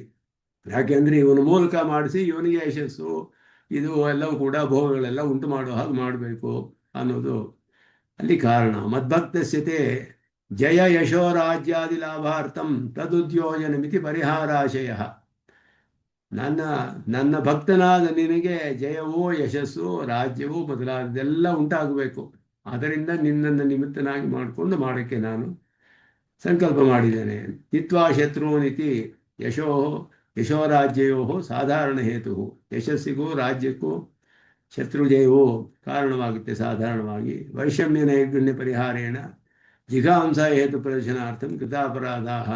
ಯಾಕೆ ಹನನ ಮಾಡ್ತೀಯಾ ಅವ್ರನ್ನು ಅಂತ ಹೇಳಿದ್ರೆ, ಪರಮಾತ್ಮನಿಗೆ ದೋಷವಿಲ್ಲ ಅವ್ರನ್ನ ಹನನ ಮಾಡಿದ್ರೆ. ಯಾಕೆ ಅಂದರೆ ಅವರು ಅಪರಾಧಿಗಳು. ಕೃತ ಅಪರಾಧ, ಅಪರಾಧಿಗಳಾದ್ದರಿಂದ ಅವರನ್ನು ಶಿಕ್ಷೆ ಮಾಡುವುದು ಸರ್ವೇಶ್ವರನಿಗೆ ಯುಕ್ತವಾದದ್ದೇ ಅನ್ನೋದರಿಂದ ಅವನಿಗೆ ವೈಷಮ್ಯವೋ ನೈರ್ಗುಣ್ಯವೋ ಮೊದಲಾದ ದೋಷವಿಲ್ಲ ಪರಮಾತ್ಮನಿಗೆ. ವೈಷಮ್ಯ ಅಂದರೆ ಪಕ್ಷಪಾತ, ನೈರ್ಗುಣ್ಯ ಅಂದರೆ ಕೃಪೆ ಇಲ್ಲದೆ ಇರುವಂತಹದ್ದು. ಅದರಿಂದ ಎರಡು ಕೂಡ ಅವನಿಗೆ ಇಲ್ಲ ಅಂತ ಹೇಳಿಬಿಟ್ಟು ಪರಮಾತ್ಮನಿಗೆ ಪರಮ ಕರುಣೆ, ನಿಷ್ಕರುಣೆ ಅಲ್ಲ ಅವನು. ನೈರ್ಗುಣ್ಯ ಅಂದರೆ ನಿಷ್ಕರುಣೆ, ವೈಷಮ್ಯ ಅಂದರೆ ಪಕ್ಷಪಾತ, ಎರಡೂ ಇಲ್ಲ ಅವನಿಗೆ, ಯಾವ ದೋಷವೂ ಇಲ್ಲ ಅನ್ನೋದನ್ನು ತಿಳಿಯೋಕ್ಕೆ ಕೃತಾಪರಾಧ ಅನ್ನೋದನ್ನು ಹೇಳ್ತಾರೆ. ನಾನು ಪೂರ್ವಮೇವ ನಿಹತಾಹ ಇತಿ ಪ್ರತ್ಯಕ್ಷ ವಿರುದ್ಧಂ. ಪ್ರತ್ಯಕ್ಷವಾಗಿ ಕಾಣೋದಿಲ್ವಲ್ಲ, ಮೊದಲೇ ಹನನ ಮಾಡಿದ್ದಾರೆ. ತಥಾ ಸತಿ ತದ್ಧರಣಾರ್ಥಂ ನಿಮಿತ್ತ ಮಾತ್ರ ಭವ ಇತಿ ಉದ್ಯೋಜನಂ ಚ ವ್ಯರ್ಥಂ ಅಂತ ಹೇಳಿದ್ರಿಂದ ಇಲ್ಲಿ ಭಾಷಿಕಾರರು ಅದನ್ನು ವ್ಯಾಖ್ಯಾನ ಮಾಡುವಾಗ ಸ್ಪಷ್ಟವಾಗಿ ಮಾಡ್ತಾರೆ. ಪೂರ್ವಮೇವ ನಿಹತಾಹ, ಮೊದಲೇ ಹನನ ಮಾಡಲ್ಪಟ್ಬಿಟ್ಟಿದ್ದಾರೆ ಅನ್ನೋದು ಸಾಕ್ಷಾತ್ ಪ್ರತ್ಯಕ್ಷವಾಗಿ ವಿರುದ್ಧ. ಎಲ್ಲರೂ ನಿಂತಿದ್ದಾರೆ ಅಲ್ಲಿ, ಇವನು ಯುದ್ಧ ಮಾಡು ಅಂತ ಹೇಳುವುದು ವ್ಯರ್ಥವಾಗುತ್ತೆ. ಆದ್ದರಿಂದ ಹನನೇ ವಿನಿಯುಕ್ತ ಅಂತ ಹೇಳಿ, ಈ ಹನನ ಮಾಡುವ ವ್ಯಾಪಾರದಲ್ಲಿ ಅವ್ರನ್ನ ನಾನು ಆಗಲೇ ವಿನಿಯೋಗ ಮಾಡಿದ್ದೀನಿ, ಉಪಯೋಗಿಸ್ತೀನಿ. ಈಗ ಈ ಮುಂದೆ ನಿನ್ನ ಮೂಲಕ ಅದಾಗಬೇಕಾಗಿದೆ ಅನ್ನೋದು ಅರ್ಥ. ಪೂರ್ವಮೇವ ಹತಃ ನಿಯತಃ ಅಂತ ಹೇಳುವಾಗ ಹನನೇ ವಿನಿಯೋಗ ತದರ್ಥ ಸಂಕಲ್ಪ. ಆ ಪ್ರಯೋಜನಕ್ಕೋಸ್ಕರ ಸಂಕಲ್ಪ ಮಾಡಿರೋದು. ಅವರೆಲ್ಲ ಹನನ ಮಾಡಬೇಕು ಅನ್ನುವ ಪ್ರಯೋಜನ ಸಂಕಲ್ಪ ಮಾಡಿದ್ದೀನಿ, ಅದನ್ನು ನಿನ್ನ ಮೂಲಕ ಮಾಡಬೇಕು. ಹಂತವ್ಯತ್ವೇನ ಸಂಕಲ್ಪಿತ ಇತ್ಯರ್ಥ. ಸಂಕಲ್ಪಸ್ಯ ಅಮೋಘತ್ವಾತ್, ನನ್ನ ಸಂಕಲ್ಪವು ಯಾರೂ ತಡೆಯೋದಿಲ್ಲ ಎಂದು ವ್ಯರ್ಥವಾಗೋದಿಲ್ಲ, ಅಮೋಘವಾದದ್ದು. ಆದ್ದರಿಂದ ಫಲಸಿದ್ಧ ವಿನಾಭಾವೇನ ನಿಯತತ್ವೋಕ್ತಿ. ಫಲಸಿದ್ಧಿಯು ಬಂದೇ ಬರುತ್ತೆ. ಪರಮಾತ್ಮ ಸಂಕಲ್ಪ ಮಾಡಿದ್ರೆ ಯಾರೂ ಅದನ್ನು ತಡೆಯೋಕ್ಕಾಗೋದಿಲ್ಲ. ಆದ್ದರಿಂದ ಅವರ ಹನನವನ್ನು ಮಾಡೋದಕ್ಕೆ ನಾನು ಸಂಕಲ್ಪ ಮಾಡಿದ್ದೀನಿ ಅಂದರೆ ಹನನವು ನಿಶ್ಚಯ, ಯಾರು ತಡೆಯೋಕ್ಕಾಗೋದಿಲ್ಲ. ಆದ್ದರಿಂದ ಹನನ ಅಂತಲೇ ಲೋಕದಲ್ಲಿ ಹೇಳಲ್ಪಟ್ಟಿದೆ. ನಿಹತಾಹ ಅಂತಾನೆ ಹೇಳಿರೋದು. ಯಾಕೆ ಅಂದರೆ ಹನನ ಮಾಡಲು ಸಂಕಲ್ಪ ಮಾಡಿದ್ದೀನಿ, ಆ ಸಂಕಲ್ಪವನ್ನು ಯಾರು ಬದಲಾಯಿಸಲಿಕ್ಕೆ ಸಾಧ್ಯವಿಲ್ಲ. ಆದ್ದರಿಂದ ಹನನ ನಿಹತಾಹ ಪೂರ್ವಮೇವ ನಿಹತಃ ಅನ್ನುವ ಅರ್ಥಕ್ಕೆ ಶಬ್ದಕ್ಕೆ ಈ ರೀತಿ ಏಮಪಿ ನಿಷ್ಠಾರ್ಥೋ ಘಟತೆ. ಈಶ್ವರ ಸಂಕಲ್ಪ ಪ್ರವೃತ್ತಿ ಫಲಪರ್ಯಂತೆ ಕ್ರಿಯಾ ಸಮುದಾಯೇ ಸಂಕಲ್ಪಾಂಶಸ್ಯ ನಿಷ್ಪನ್ನತ್ವಾತ್ ಏಕದೇಶೇ ಚ ಸಮುದಾಯ ಶಬ್ದ ಪ್ರಯೋಗ ಉಪಪತ್ತೇಃ ಸ್ಥಾಲಿಕಾಷ್ಟಾದಿ ವ್ಯಾಪಾರೇಷು ಪ್ರತ್ಯೇಕಂ ಪಚತಿ ಪ್ರಯೋಗವತ್. ಈಶ್ವರನ ಸಂಕಲ್ಪದಿಂದ ಆರಂಭಿಸಿ ನಿಷ್ಠಾ ಅನ್ನೋದು ಭಕ್ತ ಅವತ್ತು ಇದೆಲ್ಲ ನಿಷ್ಠಾ ಅನ್ನುವ ಪ್ರತ್ಯಯಗಳು. ನಿಷ್ಠಾ ಅಂತ ಹೇಳಿ ವ್ಯಾಕರಣದ ಒಂದು ಪಾರಿಭಾಷಿಕ ಶಬ್ದ. ನಿಷ್ಠಾ ಅಂತ ಹೇಳಿದ್ರೆ ಕ್ತಾ ಮೊದಲಾದ ಪ್ರತ್ಯಯಗಳಿಗೆ ನಿಷ್ಠಾ ಅಂತ ಹೆಸರು. ಅಕ್ತಾ ಪ್ರತ್ಯಯ ನಿಹತಾಹ ಅಂತ ಬಂದಿದೆ ಇಲ್ಲಿ, ಅದಕ್ಕೆ ಆ ಪ್ರತ್ಯಯ ಬಂದು ಆಗಿರುವ ರೂಪ. ಅದಕ್ಕೆ ಈ ರೀತಿಯೂ ಅರ್ಥ ಮಾಡ್ಬೋದು. ಈಶ್ವರ ಸಂಕಲ್ಪ ಪ್ರವೃತ್ತಿ, ಈಶ್ವರನ ಸಂಕಲ್ಪ ಮಾಡುವುದರಿಂದ ಆರಂಭಿಸಿ ಫಲಪರ್ಯಂತೆ ಫಲ ಉಂಟಾಗುವವರೆಗೂ ಕೂಡ ಕ್ರಿಯಾ ಸಮುದಾಯ ನಡೆಯುವ ಎಲ್ಲ ಕ್ರಿಯೆಗಳಲ್ಲಿಯೂ ಕೂಡ ಸಂಕಲ್ಪಾಂಶಸ್ಯ ಅವನ ಸಂಕಲ್ಪದ ಅಂಶವು ನಿಷ್ಪನ್ನತ್ವಾತ್, ಅವನ ಸಂಕಲ್ಪದ ಅಂಶವು ಪೂರ್ಣವಾಗಿ ಇರುತ್ತೆ. ಅಂದರೆ ಅವನು ಸಂಕಲ್ಪ ಮಾಡಿದ ತಕ್ಷಣ ಆ ಸಂಕಲ್ಪದ ಫಲವು ಪೂರ್ಣವಾಗುವವರೆಗೂ ಅವನ ಸಂಕಲ್ಪದ ಫಲಾಂಶ ಇದ್ದೇ, ಸಂಕಲ್ಪದ ಅಂಶವು ನಡೀತಾನೆ ಇರುತ್ತೆ. ಅವನ ಸಂಕಲ್ಪ ಅಲ್ಲಿಯವರೆಗೂ ಇರುತ್ತೆ, ಫಲ ಬರುವವರೆಗೂ. ಏಕದೇಶೇ ಚ ಸಮುದಾಯ ಶಬ್ದ ಪ್ರಯೋಗ ಉಪಪತ್ತೇ. ಒಂದು ಭಾಗದಲ್ಲಿಯೂ ಕೂಡ ಸಮುದಾಯ ಶಬ್ದವನ್ನು ಹೇಳ್ಬೋದು, ಒಂದು ಭಾಗದಲ್ಲಿಯೂ ಕೂಡ. ಆದ್ದರಿಂದ ಸ್ಥಾಲಿಕಾಷ್ಟಾದಿ ವ್ಯಾಪಾರೇಶು ಪ್ರತ್ಯೇಕಂ ಪಚತಿ ಪ್ರಯೋಗವತ್. ಸ್ಥಾಲಿಕಾಷ್ಠ ಮೊದಲಾದ ಪ್ರಯೋಗ ಅಂತ ಹೇಳಿದ್ರೆ ಸ್ಥಾಲ್ಯಾಂ ಪಚತಿ, ಅಲ್ಲಿ ಕಾಷ್ಟೈಹಿ ಪಚತಿ ಅಂತ ಹೇಳ್ತೀವಿ. ಅವರು ಸೌದೆಯನ್ನು ಇಟ್ಕೊಂಡು ಅಡುಗೆ ಮಾಡ್ತಾನೆ, ಪಾತ್ರೆಯಲ್ಲಿ ಅಡುಗೆ ಮಾಡ್ತಾನೆ. ಸೌದೆ ಪಾತ್ರೆ ಎಲ್ಲವೂ ಬೇಕು ಅಡುಗೆ ಮಾಡೋಕ್ಕೆ, ಆದರೆ ಯಾವುದಾದ್ರೂ ಒಂದು ಹೇಳಿದ್ರೂ ಆಗುತ್ತೆ. ಕಾಷ್ಟವನ್ನು ಇಟ್ಕೊಂಡು ಅಡುಗೆ ಮಾಡ್ತಾನೆ ಅಂತ ಹೇಳ್ಬೋದು, ಅಥವಾ ಪಾತ್ರೆಯನ್ನು ಇಟ್ಕೊಂಡು ಅಡುಗೆ ಮಾಡ್ತಾನೆ ಅಂತ ಹೇಳ್ಬೋದು. ಈ ರೀತಿ ಕೂಡ ಅರ್ಥ ಮಾಡ್ಬೋದು ಅನ್ನೋದನ್ನು ಹೇಳ್ತಾರೆ ಇಲ್ಲಿ. ನಿಹತಾಹ ಅಂತ ಹೇಳೋದಕ್ಕೆ ಈ ರೀತಿ ಎಲ್ಲ ಅರ್ಥ ಹತ್ರ. ಆದ್ದರಿಂದ ನಾನು ಸಂಕಲ್ಪ ಮಾಡಿದ್ದೀನಿ, ಈಗ ಆರಂಭಿಸಬೇಕು. ಅದಕ್ಕೆ ಪೂರ್ಣವಾಗಿರೋ ಅರ್ಥವನ್ನು ಹೇಳ್ಬೋದು. ಒಂದು ಒಂದು ಭಾಗಕ್ಕೂ ಕೂಡ ಪೂರ್ಣವಾದ ಅರ್ಥ ಹೇಳೋದ್ರಲ್ಲಿ, ಪೂರ್ಣವಾದ ಪ್ರಯೋಗ ಮಾಡೋದ್ರಲ್ಲಿ ಬರೀ ಸೌದೆಯನ್ನು ಇಟ್ಕೊಂಡು ಅಡುಗೆ ಮಾಡ್ತೀನಿ ಅಂದರೆ ಸೌದೆ ಇಲ್ಲ, ಅದನ್ನು ಹಚ್ಚಿ ಎಲ್ಲ ಮಾಡಿ ಪಾತ್ರೆಯಲ್ಲಿ ಅಕ್ಕಿ ಹಾಕಿ ಆಮೇಲೆ ತಾನೇ ಅಡುಗೆ ಆಗೋದು. ಆದರೆ ಆರಂಭದಲ್ಲಿ ಸೌದೆಯಿಂದಲೇ ಅಂದರೆ ಒಂದು ಭಾಗದಿಂದಲೇ ಫಲವನ್ನು ಹೇಳ್ಬೋದು. ಅಡುಗೆ ಮಾಡೋದು ಸೌದೆಯನ್ನು ಅಡುಗೆ ಮಾಡ್ತಾನೆ ಅಂತ ಹೇಳೋ ಹಾಗೆ ಇವನನ್ನು ಇಟ್ಟುಕೊಂಡು ಹನನ ಮಾಡೋದು ಅಂತ ಹೇಳುವಾಗ ನಿಹತಾಹ ಅಂದರೆ ಫಲಪರ್ಯಂತ ಹೇಳಿದೆ ಅಲ್ಲಿ. ನಿಹತಾಹ ಹನನ ಮಾಡಲ್ಪಟ್ಬಿಟ್ಟಿದ್ದಾರೆ ಅಂತ ಹೇಳಿ ಅರ್ಥ. ಆ ಅರ್ಥವನ್ನು ಇಲ್ಲಿ ಸಮರ್ಥನೆ ಮಾಡ್ತಿದ್ದಾರೆ, ಹೇಗೆ ಅದಕ್ಕೆ ಅರ್ಥ ಮಾಡಬೇಕು ಅಂತ ಹೇಳಿ. ಅತ್ರ ಅಂಶಸಾವ ಅತ್ರ ಅಂಶಸಾಯಾಮಾದಿ ಕರ್ಮಣಿ ಚ ಕ್ತ ಇತ್ಯೇಕೆ, ಅದೆಲ್ಲ ಇಲ್ಲಿ ಕರ್ಮಣಿದ್ರಲ್ಲಿ ಉಕ್ತಃ ಅನ್ನೋದು ಪ್ರಯುಕ್ತವಾಗಿದೆ ಅಂತ ಹೇಳಿ ಆಶಂಸಾಯಾಮ್ ಸಾರಿ ಅತ್ರ ಆಶಂಸಾಯಾಮ್ ಅಧಿಕರ್ಮಣಿ ಕ್ತಃ ಇತಿ. ಆಶಂಸೆ ಅಂದರೆ ಮಾಡುವ ಒಂದು ಆಕಾಂಕ್ಷೆಯಿಂದ, ನಿಹತಾಹ ಅಂದರೆ ನಿಹನ ಮಾಡುವ ಆಕಾಂಕ್ಷೆಯಿಂದ ಅಂತ ಅರ್ಥ. ಅಂದರೆ ಹೇಗೆ ಮೋಕ್ಷ ಇವಾಗ ಯುಕ್ತಾಹ ಅಂತ ಹೇಳಿದ್ವಲ್ಲ, ಪರಮಾತ್ಮನ ನಿತ್ಯಯುಕ್ತಾಹ ಉಪಾಸತೆ ಅಂತ ಹೇಳಿ ಶ್ಲೋಕಗಳು ಬರುತ್ತೆ ಭಕ್ತಿಯೋಗ ಹೇಳುವಾಗ. ನಿತ್ಯಯುಕ್ತಾಹ ಉಪಾಸತೆ, ನಿತ್ಯಯುಕ್ತಾಹ ಅನ್ನುವಾಗಲೂ ಹಾಗೆಯೇ ನಿಹತಾಹ ಥರ ಅಲ್ಲಿ ಯುಕ್ತ ಪ್ರಯೋಗ. ನಿತ್ಯಯುಕ್ತಾಹ ಅಂದರೆ ನಿತ್ಯಯೋಗವನ್ನು ಪಡೆದುಕೊಂಡವರು ಅಂತ ಅರ್ಥ. ಪಡೆದುಕೊಂಡವರು ಯಾಕೆ ಉಪಾಸನೆ ಮಾಡಬೇಕು? ನಿತ್ಯಯುಕ್ತಾಹ ಉಪಾಸತೆ, ಉಪಾಸನೆ ಮಾಡ್ತಾರೆ ಅಂದರೆ ನಿತ್ಯಯೋಗಂ ಆಕಾಂಕ್ಷಮಾಣಾಹ ಅಂತ ಅರ್ಥ. ಆಶಂಸಾಯಾಮ್ ತಹ ಅಂತ ಸೂತ್ರ ವ್ಯಾಕರಣದಲ್ಲಿ ಆಶಂಸಾರ್ಥದಲ್ಲಿ ಬರುತ್ತೆ. ಆ ರೀತಿಯೂ ಅರ್ಥ ಮಾಡ್ಬೋದು ಹೇಳ್ತಿದ್ದಾರೆ. ನಿಮಿತ್ತ ಮಾತ್ರಂ ಇತಿ ಉಪಾದಾನತ್ವ ನಿಷೇಧ ಪ್ರತೀಯತೆ. ನಿಮಿತ್ತ ಮಾತ್ರಂ ಭವ ಅಂತ ಹೇಳಿದ್ರೆ ಬರೀ ನಿಮಿತ್ತ ಕಾರಣ ಅಂತ ಹೇಳಿದ್ರೆ ಉಪಾದಾನತ್ವ ಇಲ್ವಾ? ತತ್ರ ಚ ಪ್ರಸಂಗಾಭಾವಾತ್ ಪ್ರತಿಷೇಧೋಪಿ ನೋಪಪದ್ಯತೆ ಮಯಾ ಹನ್ಯಮಾನ ನಾವು. ಆ ಅರ್ಥವಲ್ಲ ಇಲ್ಲಿ. ಅದರದ ಪ್ರಸಂಗ ಇಲ್ಲಿ ಇಲ್ಲದೆ ಇರೋದ್ರಿಂದ ಉಪಾದಾನವಿಲ್ಲ, ಅದೆಲ್ಲ ಇಲ್ಲಿ ಉಪಪನ್ನವಲ್ಲ. ಮಯಾ ಹನ್ಯಮಾನ, ನನ್ನಿಂದ ಹನನ ಮಾಡಲ್ಪಡುವಂತಹ ಇವರಿಗೆ ನೀನು ನಿಮಿತ್ತನಾಗು. ಮಯೈವ ಉಪಕರಣೀಕೃತೇನ ತತ್ ಪ್ರತಿಪತ್ತಿಮತಾ ಭವತಾ ಪಾಪನೈರ್ಘಣ್ಯ ಪರಾಜಯಾದಿ ಶಂಕಾ ನ ಕಾರ್ಯ ಇತಿ ಭಾವ ಅಂತ ಹೇಳಿದ್ರೆ, ನನ್ನಿಂದಲೇ ಇವರೆಲ್ಲರೂ ಹನನ ಮಾಡಬೇಕು ಅಂತ ನಾನು ಸಂಕಲ್ಪ ಮಾಡಿ ಆಗಿದೆ. ನೀನು ಅದಕ್ಕೆ ನಿಮಿತ್ತ, ನೀನು ಉಪಕರಣ, ನನಗೆ ಶಸ್ತ್ರವೇ ಮೊದಲಾದವುದಂತೆ ಉಪಕರಣವಾಗಿದೆಯಾ. ಅದನ್ನು ಇವನು ತಿಳಿದ್ರೆ ಇವನಿಗೆ ಪಾಪವೋ ನೈರ್ಘಣ್ಯವೋ ಪರಾಜಯವೋ ಮೊದಲಾದ ಶಂಕವನ್ನೆಲ್ಲ ನೀವು ಆಶಂಕೆ ಮಾಡಬೇಕಾಗಿಲ್ಲ. ಆ ಸಂದೇಹವೆಲ್ಲ ನಿನಗೆ ಬರಬೇಕಾಗಿಲ್ಲ. ನಿನಗೆ ನಿಷ್ಕರುಣೆ ಅನ್ನೋದು, ನನಗೆ ನಿಷ್ಕರುಣೆ ಉಂಟಾಗುತ್ತೆಯೇ, ನನ್ನ ಮೂಲಕ ನೀನು ಮಾಡಿದ್ರೆ ನನಗೆ ನಿಷ್ಕರುಣೆ ಅನ್ನುವಂತಹ ಒಂದು ಲೋಕದಲ್ಲಿ ಅಪವಾದ ಬರುತ್ತೆಯೇ, ಅಥವಾ ಪಾಪ ಬರುತ್ತೆಯೇ, ಅಥವಾ ಪರಾಜಯ ಉಂಟಾಗುತ್ತೆಯೇ, ಈ ಯಾವ ಒಂದು ಸಂದೇಹವನ್ನು ನೀನು ಮಾಡಬೇಕಾಗಿಲ್ಲ. ನೀನು ಕೇವಲ ನಿಮಿತ್ತ. ಆದ್ದರಿಂದ ನಿನಗೆ ಯಾವ ದೋಷ ಬರೋದಿಲ್ಲ. ನಿನಗೆ ಸಕಲ ವಿಧವಾದ ಯಶಸ್ಸು, ಜಯವೂ, ಎಲ್ಲ ವಿಧವಾದ ಭೋಗಗಳು ಎಲ್ಲವೂ ಉಂಟಾಗುತ್ತೆ ನಿನಗೆ. ಆದ್ದರಿಂದ ಧೈರ್ಯವಾಗಿ ಎದ್ದು ಯುದ್ಧವನ್ನು ಮಾಡು ಅನ್ನೋದನ್ನು ಇಲ್ಲಿ ಮಾತೃಶಬ್ದ ಪ್ರಾಧಾನ್ಯ ವ್ಯವಚ್ಛೇದ ಅರ್ಥ. ನಿಮಿತ್ತ ಮಾತ್ರಂ ಅಂತ ಹೇಳಿದ್ರೆ ನಿಮಿತ್ತ ಮಾತ್ರ ಅನ್ನೋದು ನೀನು ಪ್ರಧಾನವಲ್ಲ, ನೀನು ಅಪ್ರಧಾನ, ನನ್ನ ಸಂಕಲ್ಪವೇ ಅಲ್ಲಿ ಪ್ರಧಾನ ಅನ್ನೋದು ತಿಳಿಸುತ್ತೆ. ಶಸ್ತ್ರಾಧಿಷ್ಠಾನೀಯ, ಬರೀ ನೀನು ಶಸ್ತ್ರದಂತೆ ಬಾಣ ಬಿಡುವವನು ಪ್ರಧಾನ, ಅಲ್ಲಿ ಬಾಣವೇ ಪ್ರಧಾನವಲ್ಲ. ಆದ್ದರಿಂದ ನೀನು ಬರೀ ಶಸ್ತ್ರಾಧಿಷ್ಠಾನೀಯನಾಗಿದೆಯಾ. ಸವೇಶಾಚಿಪದೇನ ಸಂಬೋಧನಂ ಯುದ್ಧೋಪೈಕ ಅಸಾಧಾರಣ ಅತಿಶಯ ದ್ಯೋತನಾರ್ಥಂ ಇತಿ ಅಭಿಪ್ರಾಯೇಣ ಶಚ ಸಮವಾಯೆ. ಸವ್ಯಸಾಚಿ ಎನ್ನುವುದು ಕೂಡ ಯುದ್ಧವನ್ನು ಮಾಡು ಅಂತ ಹೇಳ್ತಾ ಇರೋದ್ರಿಂದ ಅವನಿಗೆ ನಿನಗೆ ಇಂತಹ ಸಾಮರ್ಥ್ಯವಿದೆ, ಎರಡು ಕೈಯಿಂದಲೂ ಯುದ್ಧ ಮಾಡೋಕ್ಕೆ ಸಾಮರ್ಥ್ಯವಿದೆ, ಎದ್ದೇಳು ಯುದ್ಧ ಮಾಡು ಅಂತ ಅವನಿಗೆ ಪ್ರೋತ್ಸಾಹಿಸುವುದಕ್ಕೋಸ್ಕರ ಈ ಸಂಬೋಧನೆ ಬಂದಿದೆ ಅನ್ನೋದು ಇಲ್ಲಿ ತಿಳಿಯುತ್ತೆ. ಸವ್ಯ ಶಬ್ದಸ್ಯ ಕರಣಾರ್ಥತಾಂ ಧಾತೋ ಪ್ರಕೃತೋಚಿತಿಂ ಕರ್ಮ ವಿಶೇಷಂ ತಾಚ್ಛಿಲ್ಯಾರ್ಥತ ಅಂತ ಪ್ರತ್ಯಯಸ್ಯ ಸವ್ಯೇನ. ಇದೆಲ್ಲ ಇಲ್ಲಿ ಧಾತು ಮತ್ತು ಪ್ರತ್ಯಯಗಳೆಲ್ಲ ಇಲ್ಲಿ ಹೇಳ್ತಿದ್ದಾರೆ. ಶಚ ಸಮವಾಯ ಅಂತ ಧಾತು, ಅದನ್ನು ಇಟ್ಟುಕೊಂಡು ಸಮವಾಯ ಹತ್ರ ಶರಸಂಧಾನಂ. ಸಮವಾಯ ಅನ್ನುವ ಅರ್ಥ ಏನು ಅಂದರೆ ಶರಸಂಧಾನ, ಬಾಣವನ್ನು ಸಂಧಾನ ಮಾಡುವುದು ಬಿಲ್ಲಿನಲ್ಲಿ, ಆದರೆ ಬಿಲ್ಲಿನೊಡನೆ ಸೇರಿಸೋದು, ಅದಕ್ಕೆ ಸಮವಾಯ. ಪರಿಸಂಖ್ಯಾನ್ಯಾಯಾತ್ ದಕ್ಷಿಣೇನ ಶರಸಮವಾಯಂ ಕರ್ತುಂ ಅಶಕ್ತಃ ಇತಿ ಶಂಕಾಮುಪನಯನ್ ಪ್ರಸ್ತುತ ಪಾದಾದಿ ಸಾಧಾರಣಸ್ಯ ಪ್ರಸ್ತುತೋಪೈಕಂ ಸವ್ಯೇನಾಪಿ ಕರೇಣ.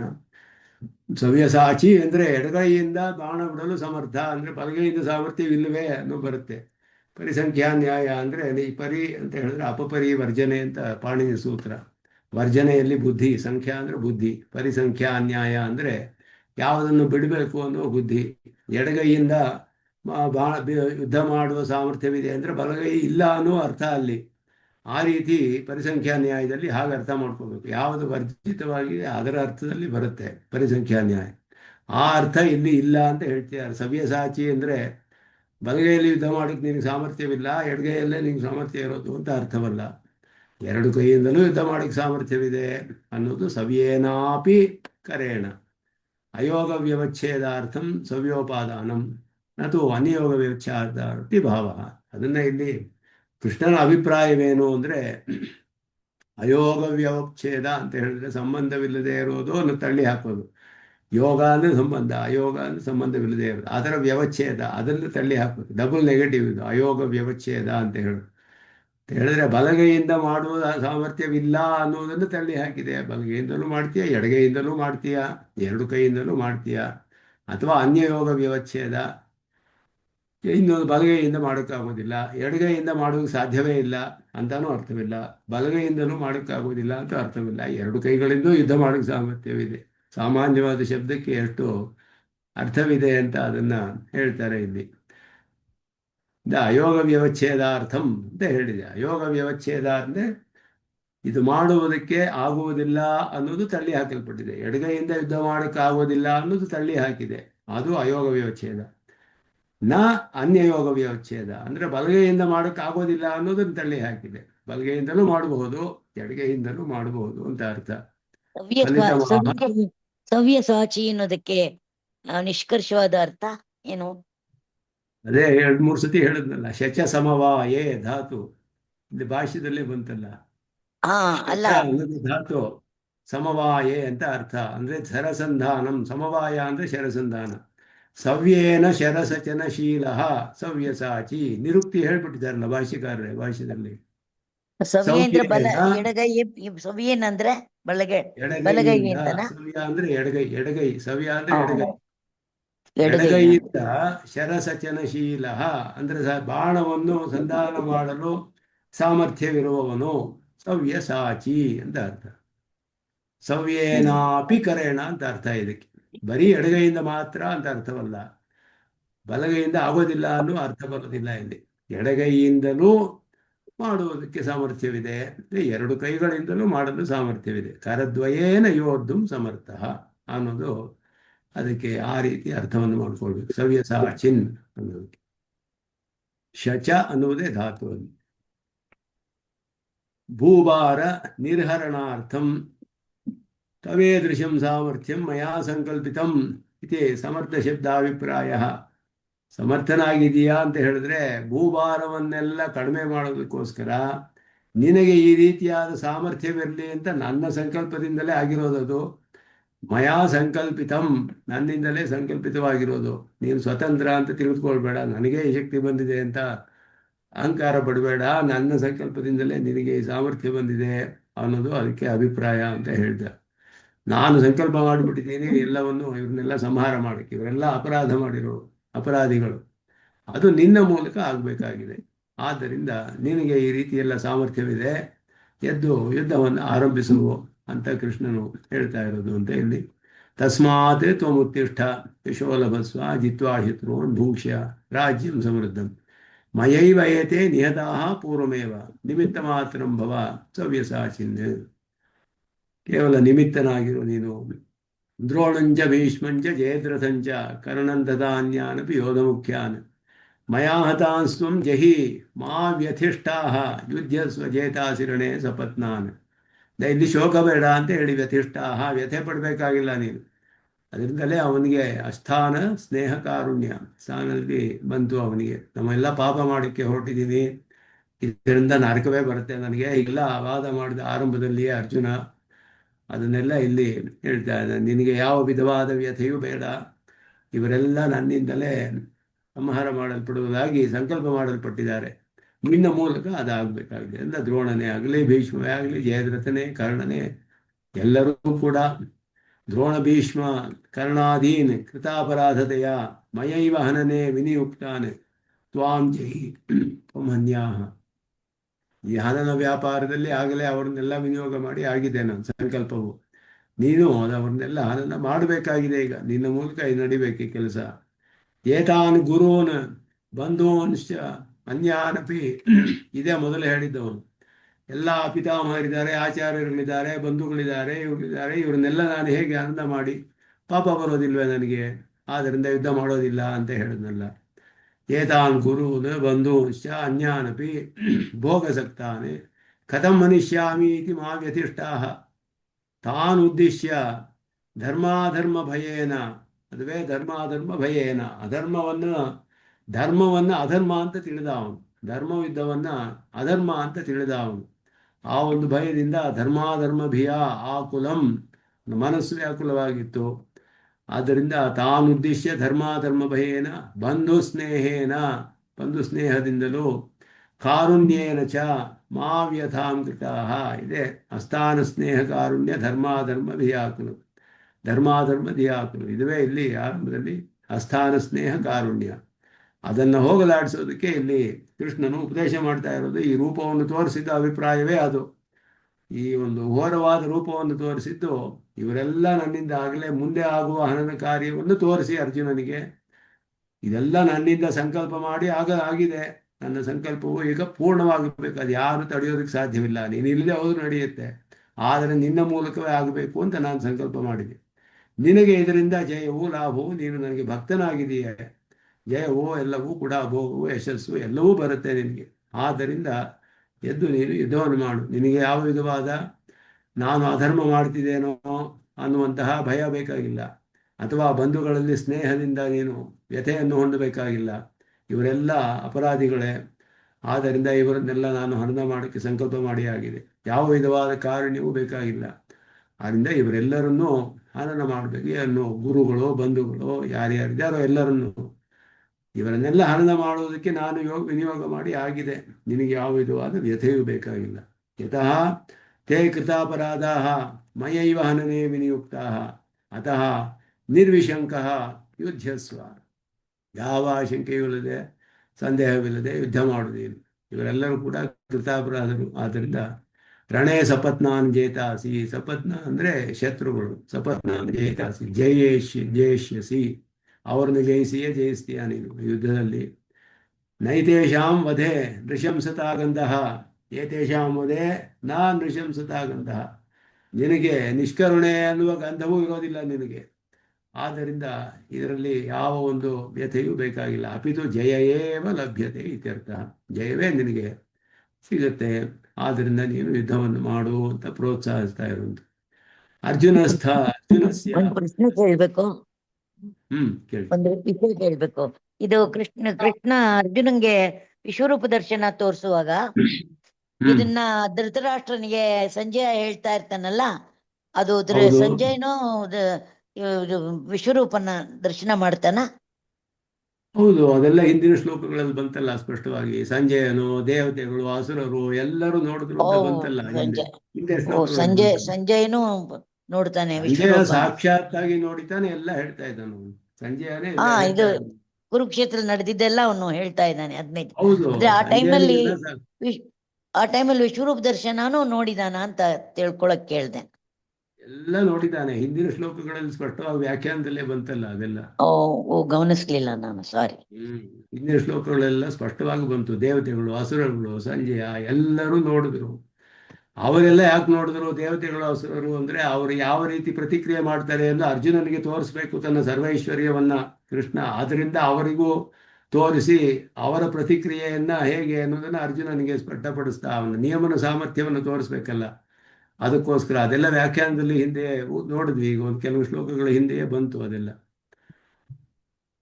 ಆದ್ರೆ ಅವರೆಲ್ಲ ವಿಶ್ವರೂಪ ದರ್ಶನ ಮಾಡ್ಬೇಕಾದ್ರೆ ಒಂದ್ ರೀತಿಲಿ ಎಷ್ಟು ಪುಣ್ಯ ಮಾಡಿರ್ಬೇಕಲ್ವಾ? ಮಾಡಿದ್ರು. ಆದ್ರೆ ಅಸುರರೆಲ್ಲ ಭಯಪಟ್ಟು ಓಡಿ ಹೋದ್ರು ದಿಕ್ಪಾಲಾಗಿ. ಆದ್ರಿಂದ ಅವರಿಗೆ ಅನುಭವಿಸೋ ಯೋಗ ಇರಲಿಲ್ಲ. ಅದು ಅಷ್ಟೇನೆ. ದೇವತೆಗಳು ಸಮೀಪದಲ್ಲಿ ಬಂದು ಅವರು ಸ್ತೋತ್ರ ಮಾಡಿದ್ರು. ಸಿದ್ಧ ಮಾರಿಸಿದ್ದರು ಸಂಘರು, ಅವರೆಲ್ಲ ಸ್ತುತಿಭಿಹಿ ಪುಷ್ಕಲಾಭಿಹಿ ಎಲ್ಲ ಬಂತಲ್ಲ ಹಿಂದೆ ಶ್ಲೋಕಗಳಲ್ಲಿ. ಸ್ತುವಂತಿ ತ್ವಾಂ ಸ್ತುತಿಭಿಹಿ ಪುಷ್ಕಲಾಭಿಹಿ. ಪರಾವರ್ತತ್ವ ಯಾತಾತ್ಮ್ಯವಿದರಾದ ಸಿದ್ಧರು, ಮಹರ್ಷಿಗಳು ಎಲ್ಲ ಸ್ತೋತ್ರ ಮಾಡ್ತಾರೆ ಅದ್ಭುತವಾದ ಸ್ತೋತ್ರಗಳಿಂದ. ಇದೆಲ್ಲ ಶ್ಲೋಕಗಳಲ್ಲಿ ಬಂತು ಹಿಂದೆ ಇದೆಲ್ಲ.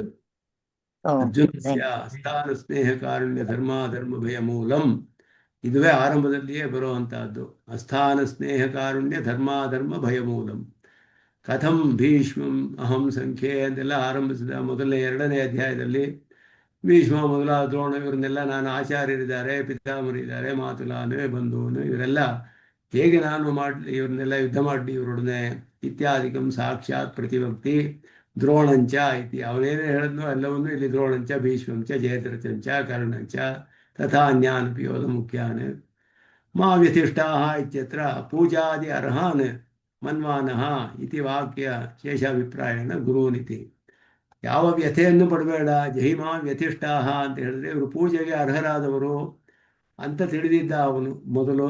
ಆ ರೀತಿಯಾದ ಒಂದು ಅಭಿಪ್ರಾಯ ನಿನಗೆ ಬೇಕಾಗಿಲ್ಲ, ಗುರುಗಳಾಗಿದ್ರು ನಿನಗೆ ಯಾವ ಒಂದು ದೋಷವೂ ಇಲ್ಲ ಇದರಿಂದ ಅಂತ ಹೇಳಿ. ಧರ್ಮ ಅಧರ್ಮ ಭಯ ಬೇಕಾಗಿಲ್ಲ ನಿನಗೆ, ನಾನು ಅಧರ್ಮವನ್ನು ಮಾಡ್ತಾ ಇದ್ದೇನೆ ಅನ್ನೋ ಭಯ ಬೇಕಾಗಿಲ್ಲ. ಗುರುವನ್ ಬಂಧೂನ್ ಭೋಗಸಕ್ತಾನಿತಿ ಪದೈ ಧರ್ಮಾಧರ್ಮ ಭಯ ಬಂಧು ಸ್ನೇಹ ಕಾರುಣ್ಯಾನ ಹೇತು ಪ್ರದರ್ಶನಂ.